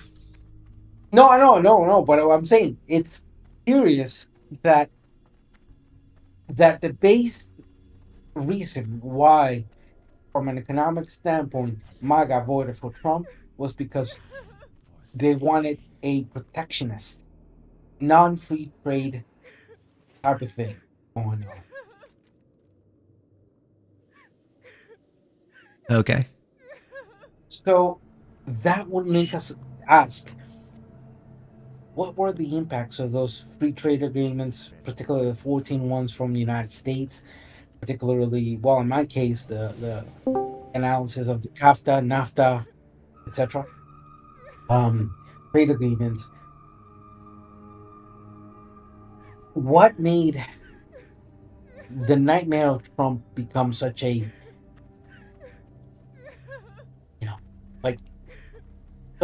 so sure, from a theory standpoint, we can double blue in the face about the advantages. I'm a liberal. I'm a economic liberal and a social liberal. I'm good in both ways. You're making my okay, bro. Do you think we should legalize prostitution? Oh yeah, I agree with you. What about guns? Are you Catholic? Are you Catholic? No, I'm an atheist. 100% atheist. So Sithis, do you believe that violent crime would be reduced under an Ancap society compared to what we have now? Hell yeah. Drugs would be legal. Wait, really? Wait, what? Drugs would be legal. No, that was King answering. That was not me. Okay. So you're saying the fact that drugs would be legalized, it would be crime. And more guns would be legal. We would have more clear distinctions in private property rights. Okay. We would have rights enforcement agencies.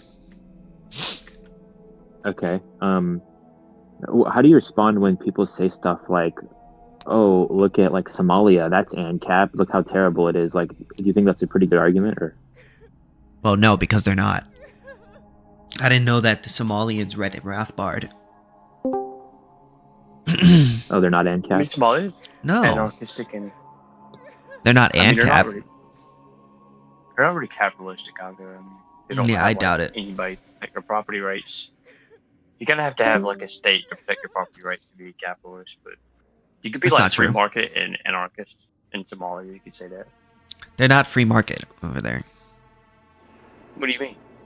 So they read Rothbard and they believe in private property rights and exchange goods and services between each other without violence. No, and they have there's rights no enforcement state, agencies. So it's just by default a free market, you know. No, that's not how that works. Just because there's no state doesn't make it What do you mean? automatically a ANCAP nation. That's not how that works. Yeah, I said they wasn't capitalist because they don't have a state to protect property rights. So it's not like ANCAP. Capitalism is like, yeah, it's not ANCAP. Okay. I mean, So to answer that question, that was also directly to me. The direct answer to your question is no. An ANCAP system will not lower or have a direct impact on the fundamental relation of conflict of us humans with conflict. Depending on how it was implemented and how the rule of law responds in a ANCAP system, then maybe you would have grades of interbalance between conflict and resolution of conflict. But at the end, the ANCAP system, as it is proposed theoretically, it just it's unapplicable. You gotta read Rothbard, bro. I read Rothbard. You have? Yeah. Read more. I read pretty much all his works. I mean, I've gone through. Which one have you? Which one have you read? The Autonomy of the State. Man, Economy and State. La autonomía del Estado, or the anatomy of the state. The anatomy of. So have you read Man, Economy and State? Yeah. That was good. That's good. You should read what you call it. There's a book that's called A Spontaneous Order. That's also really good. You should read that one. That's pretty much an analysis on the relation of a rule of law and the markets, correct? If I'm not wrong. Well, there's a section on that in the book, but it mostly covers. A section on that. I'm remembering that because I know. But mostly the book covers pretty much everything. It's covers schooling, protection, example, medication. One of his works that I actually. But that wasn't Murray Rothbard that wrote that book. It's another book. Person who wrote that book, A Spontaneous Order. Spontaneous Order. That's not Rothbard, right? No, that was not Rothbard. There's also Hoppe. Yeah, he makes a lot of good books too. Rothbard did a hell of a analysis in regards to the Great Depression. Yeah, that was a good book. And I read that one. Man, you're almost there, bro. You just gotta read more, Dude, man. Let me tell you, I'm 44 years old. For my purposes of lawyer, we went through. Let me see, Montesquieu, Rousseau, Locke. Yeah. Then we went through, basically the libertarians. One of my favorite. We obviously read Marx. Then, in contrast, we also analyzed. This is something that very few Marxists will ever do. But we analyzed Pierre Proudhon. Proudhon. Joseph Pierre Proudhon, one of the first anarchists. And then we went to Bakunin, the Russian. I read pretty much his works. Bakunin, yeah. And we jumped into... The thing is, my education is was 100% in Spanish. So there's something about us in Latin America. That's good, bro, that you learned all that. That's good. Yeah. Basically, you know, but there's something about us in Latin America. Right now I'm speaking to you. You should watch there's a YouTube channel that's really good. It's called KingSithis. And then there's this other YouTube channel that's called... dude, I've seen that channel. I freaking hate that channel. Oh, come on, man. There's this guy on there. He's just like so dishonest in debate. No, I'm kidding. Shit, bro. Anyways, there's another guy called Liquid Zulu. He's also really good too. I would say he's a little bit better than KingSithis, but you know, but only slightly. From a Latin American point of view, I'm just gonna say it out on open. The Anglophone, in matters of the political theory, they read too much books, too little practice, man. So you're calling me a theory bro? Is that what you're saying? I'm sorry, I'm not wanting to say that. You're saying I live in Ancapistan in my head? Which Sithis do you? Martin, you're too weak. Do you like Brian Kaplan? Yeah, he's good. He's a Chicago school guy, though, right? But he's good. Yeah, I like him. What's the difference between that and Austrian? The methodology. Methodology, mainly. The method Austrian is more a strict firm methodologically, and this other dude was more flexible in his approach. They're a little bit more empirical. They're much more they don't consider the laws of economics that we derive from the a priori truths of human action. They consider them to be kind of flexible. They don't consider them to be a priori truth. They agree with them, but they derive them from empirical studies. So they'll be like, oh, like, you know, if somebody makes a claim against, like, you know, the minimum wage or something, they'll be like, they wouldn't say, oh, they wouldn't point to like human action and scarcity. They would be like, well, they would use those arguments, like, but they would be like more like, oh, where's the evidence? You know what I'm saying? Like, you ever hear like Thomas Sowell? He's always like, oh, where's the evidence for this? Where's the evidence for that? You know what I mean? They're much more empirical. Mm-hmm. Whereas us Austrians, we don't really care about empiricism that much. I certainly don't really Why care. not? Well, because it's not really that helpful well, we're not 100% against empiricism, but more just economically. We don't derive our economic truths through empiricism. We derive it from the a priori, from the fundamental truths of human action and scarcity. Dog, wait, you're an Austrian now? Yeah. The fuck? Join the neoclassicals. Come on, do it. Hell no. Hell no. They're wrong. Do it. We're right. They're wrong. Wait, Punish, I think I remember you from another server. You were arguing with those people about like the dating, like dating and stuff, right? Like. Oh God. Yeah. Well, that's why I want to legalize prostitution. Let's go. Let's go. Hell no, dude, are you kidding me, dude? Prostitution is not a good substitute for like actually dating. That's the horror. It would solve so many. It would solve. It would so solve the many incel problem. No, it wouldn't. Because they wouldn't have an excuse anymore. They could just have sex with a prostitute and they won't be an incel anymore. Dude, that's not ding ding ding. Ding ding ding. Ding fucking ding. Whoa, everybody, whoa. Paying for sex is not how you develop character, my friend. What do you mean? Those guys are. If you don't listen, let's say you've never had sex before and you want to treat the woman that you first have sex with really good, so you go and have sex with like a prostitute or like a lesser good one to like practice on her to figure out where to put it, and then you get to go, and then you have sex with the actual woman. You know what I love? You know what I love about prostitutes is you can treat a prostitute like you can be like a nice guy to a prostitute, right? Like, you can treat a prostitute in every way you want to treat a prostitute. Like, you can praise her and call her pretty all day.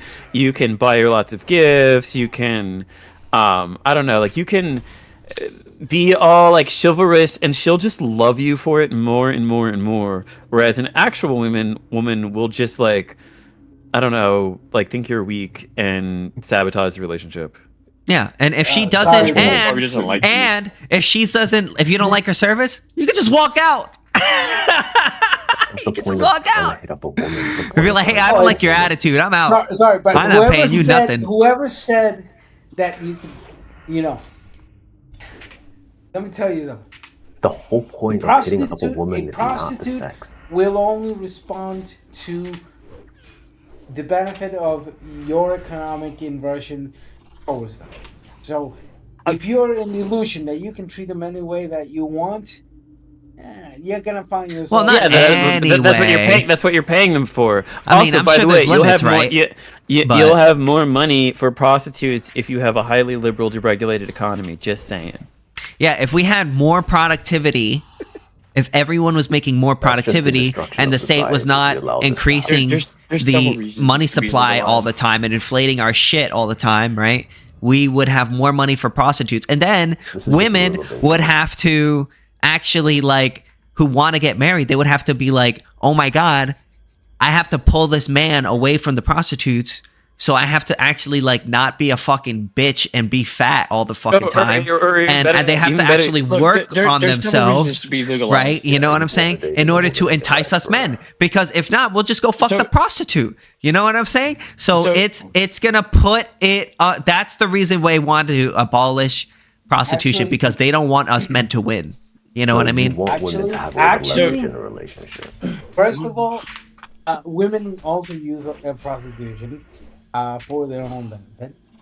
Second of all, look, man, at nearly the same rate. I don't know why everyone's why freaking does out. everybody like fucking cut you off and shit? I was like fucking talking, and then like this guy just jumps in like a full minute. Sorry. Yeah. Let's all be nice. Let's all hold hands. The reason is I think it should be legalized. Dude, shut the fuck up. The reason I think it should be legalized is because, one, it would almost completely end human trafficking. Two, it would reduce the amount of disease associated with it. Three, it gives the women who are doing this, because people are going to do it anyways, like an access to the police and stuff like that if like something goes wrong. And another reason is because you shouldn't attack people who aren't doing anything wrong. They're not hurting anybody. You should not be like throwing those people in cages and stealing their money and shit like that, because that is how you actually get a bad society. I will actually point out people something. to love the way you want doesn't make a good society. I will love. Yeah, love knows no bounds. I will. We can say that about the gays. There is research stating that when you legalize prostitution, you do cause an increase in demand. That can cause more human trafficking. So it's not always the case that it reduces it. No, but I don't. Human trafficking, because human trafficking runs on illegal prostitution. Yeah, that's the theory. But the only wait. Yeah, that's okay. Listen, I just want to jump in here real quick. Like I said, right? this is just empirical data. Right? Yeah, but let me jump in real quick. That is the theory, but also like so look up demand effect versus substitution effect. But let me jump in real quick. Yes, it is. I can find the research. The government always says oh, it's human trafficking. It's human trafficking. But the women are just prostitutes. So it's a lot of the time they say, oh, this woman was human trafficked, but she was just a prostitute. And it's not even so, like, most of the time when they say these women are human trafficked, they're not even really human trafficked. They're just a fucking prostitute, and they say it's human trafficking. No, they're addicted to drugs. Yeah, right? They can't go to the police. That is part of so it. Their pimps are, so like this whole like idea, like, and they can't get away from the pimp because they're addicted to drugs. Yeah. They can't go to the police and be like, hey. Now, if somebody's forcing a woman, I'm sure we would all agree, it should be illegal, right? Because they'll get thrown in jail for that. Yeah. Oh, yeah, that's how human trafficking works. What I'm saying is that they target young women. They get them addicted to drugs, right? And then they blackmail the women. Like, they get the women to get involved in crimes and shit like this. Like, that all that shit happens because of fucking it being illegal. It's like all of these kind of dumb morality laws. It hurts society way more than it ever helps society. If you have sex with a prostitute and you take her from one state to another to your house, they will say that's human trafficking. I've always wondered what counts as the... Okay, I have a question. What if the prostitute lives in one place and then you take her to another place and then you take her back? Does that count? That's still human trafficking. Yeah, because you're moving her from also wait. What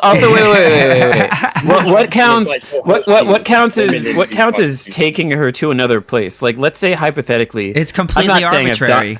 I'm not saying I've done this, but like, let's say hypothetically, you give her money for a bus ticket. It's all arbitrary. That's my point.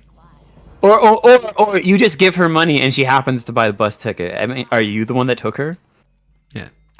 It's like when people say, "Oh, I think sex for rent is wrong," but then they say they support sex work, right? But it's just like, wait a minute, what if the woman does sex work and then uses that to pay her rent? It's just like, so you're not really changing much, right? I really don't like the inclusive definition of sex work. It really pisses me off. I am a sex positive feminist. Like in my opinion, sex work should only count for things that are legal, right? So like basically, it should only apply to prostitution. Like the fact that people are calling like OnlyFans girls sex workers is really stupid because everything they do is completely legal. Well, I mean, sometimes they have sex in the videos. That's still legal. Why would it be an illegal or saying. Legal matter? I mean, because their work involves sex, right? Yeah, because then if I start saying, well, I'm a sex worker advocate, it doesn't necessarily mean that like I want women to do OnlyFans or anything, or even I want women to. I mean, I kind of do, but like there has to be at least a certain percentage of the population that does it. Yes, I agree, but like I'm more so concerned with like the actual legality surrounding it. I don't care about what the government says. I think women should be allowed to do it. Also, for what it's worth, okay, but so I have a question for you. What's up? Do you know Zoran Mamdani? Yeah. The socialist? Yeah, fuck that guy. I'm sure you're a big fan of KingSithis, right? But no. Hold up. He does want to decriminalize prostitution. That's good. Good. Although I will point out, in New York, don't ask why I know this. New York prostitution basically already is decriminalized. Like New York is basically like prostitute mecca because one, a lot of them move there to work, and two, they've been bribing the DA, so they're not going to get charged or criminalized for it. It needs to be legalized because it should be legalize the whole industry. Don't just decriminalize. They need to have mandatory testing. Decriminalization, in my opinion, is. No, we need to legalize. Legalization. No, decrim is better than legal. No. So put it this way: decrim is more libertarian than legalization because decriminalization means the government's. Yes, it is because decriminalization means the government's completely hands off, right? It's like similar to like constitutional carry. Like decriminalization means the government is just not taking a stand, whereas legalization implies regulation and implies government involvement. We see like in the Netherlands, or we could legalize it and just not have regulation. So How about it just that? like helps to stop spread disease, right? Like if you're gonna have complete illegal prostitution, it's gonna spread a lot of disease. Or you could just legalize it and not have regulation. Okay, hold on. That's the same thing as decriminalization. It's not decriminalization because it's almost always the case that when anything gets legalized, because when you decriminalize something, you make it illegal for you to sell that thing. No, okay, so but like, what does it mean? Okay, so technically, decriminalization can occur in one of two ways. It's when a law doesn't exist, or if the law exists but it's not enforced, which is currently the case in New York. Well, then it shouldn't be. There should be no law at all. There needs to be a whole system set up for it. It should be legal to be a prostitute, and there should be no regulation. That's my stance. Okay, like right, but King said, do you actually care about like, especially as someone who would identify as an ANCAP, which means that you don't consider the government itself to be legitimate, right? Absolutely. Does it actually matter? Does it actually matter what the government says if it's not really acting on what it says? If you don't respect the government, why because do you it care has the authority. Because it has the authority. People, right? Just put somebody in the right position at the right time. Then it just becomes a weapon. Yep. Right, exactly. But in the case of decriminalization, it doesn't have the authority because it's not exercised. Well, it right now, it has de jure authority, but not de facto authority. Right now, as of right now, maybe not because nobody's using it. But that assumes that nobody uses it ever. Yeah, I mean, I think that's fair. I think in the case of New York, the way things are going, like I don't know, like okay, so New York we just is really need to legalize prostitution. Absolutely. If I want to fuck a hooker, that should be my right. You you can if you go to New York. That should be my right. If I want to fuck a prostitute, that's my right.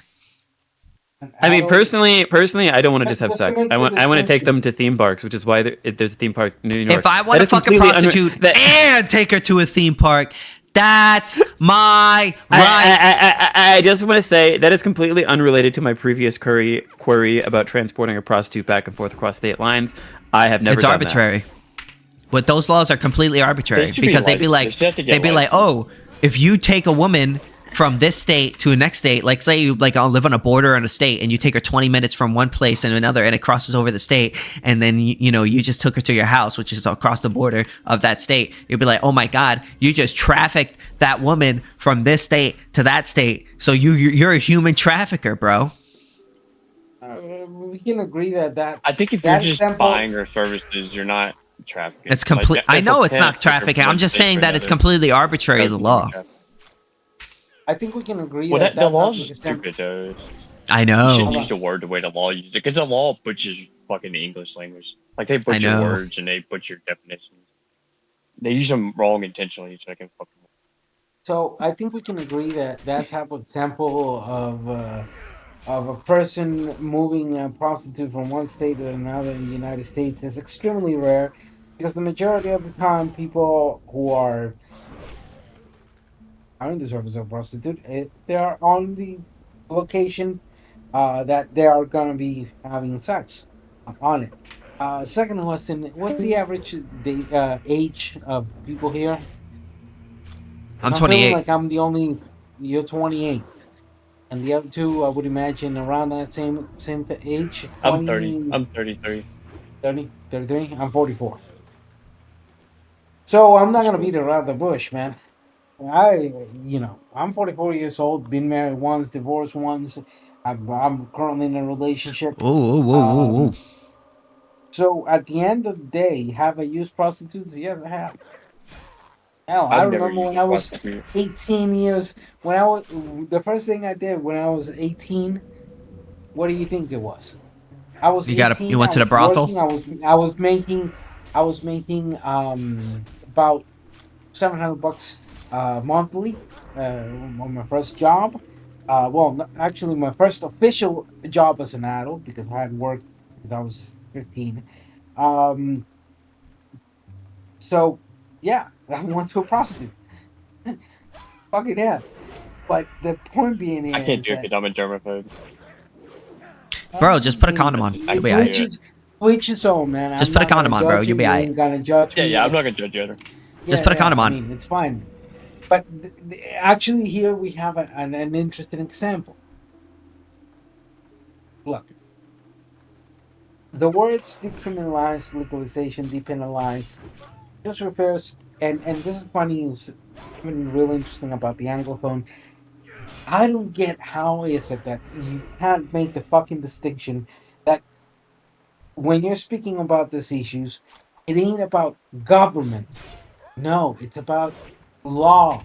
It's about the judicial system, which is not government. It's separate from government. The judicial system is something completely different from government. And this colloquial thing of confusing that system with governance is bullshit.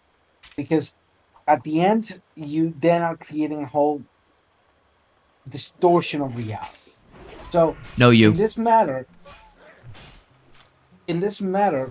what I say is as follows. Legalization alongside a decriminalization and depenalization of the activity as such would infer that we need to then have clear legislation and clear demarc rules as to what, because anybody here would agree with me that A, we don't want minors practicing prostitution. We have there a full common ground that a minor, somebody who's a minor, should not and must not and will never be allowed to practice prostitution. And we agree on that, yes. What does that mean, though? Huh? Like, say, if a 16-year-old girl takes money to have sex with, like, a 16-year-old guy, are you going to throw that girl in prison? Oh, my God. Or, like, Anyways, guys. What the heck do you mean, though? That's what I'm asking. Okay, yeah. I'm going to bed, guys. Have a good night. Obviously, you don't want to adult. I feel like I'm kind of getting tired, so hope you guys have a good night, and I'll see you guys later.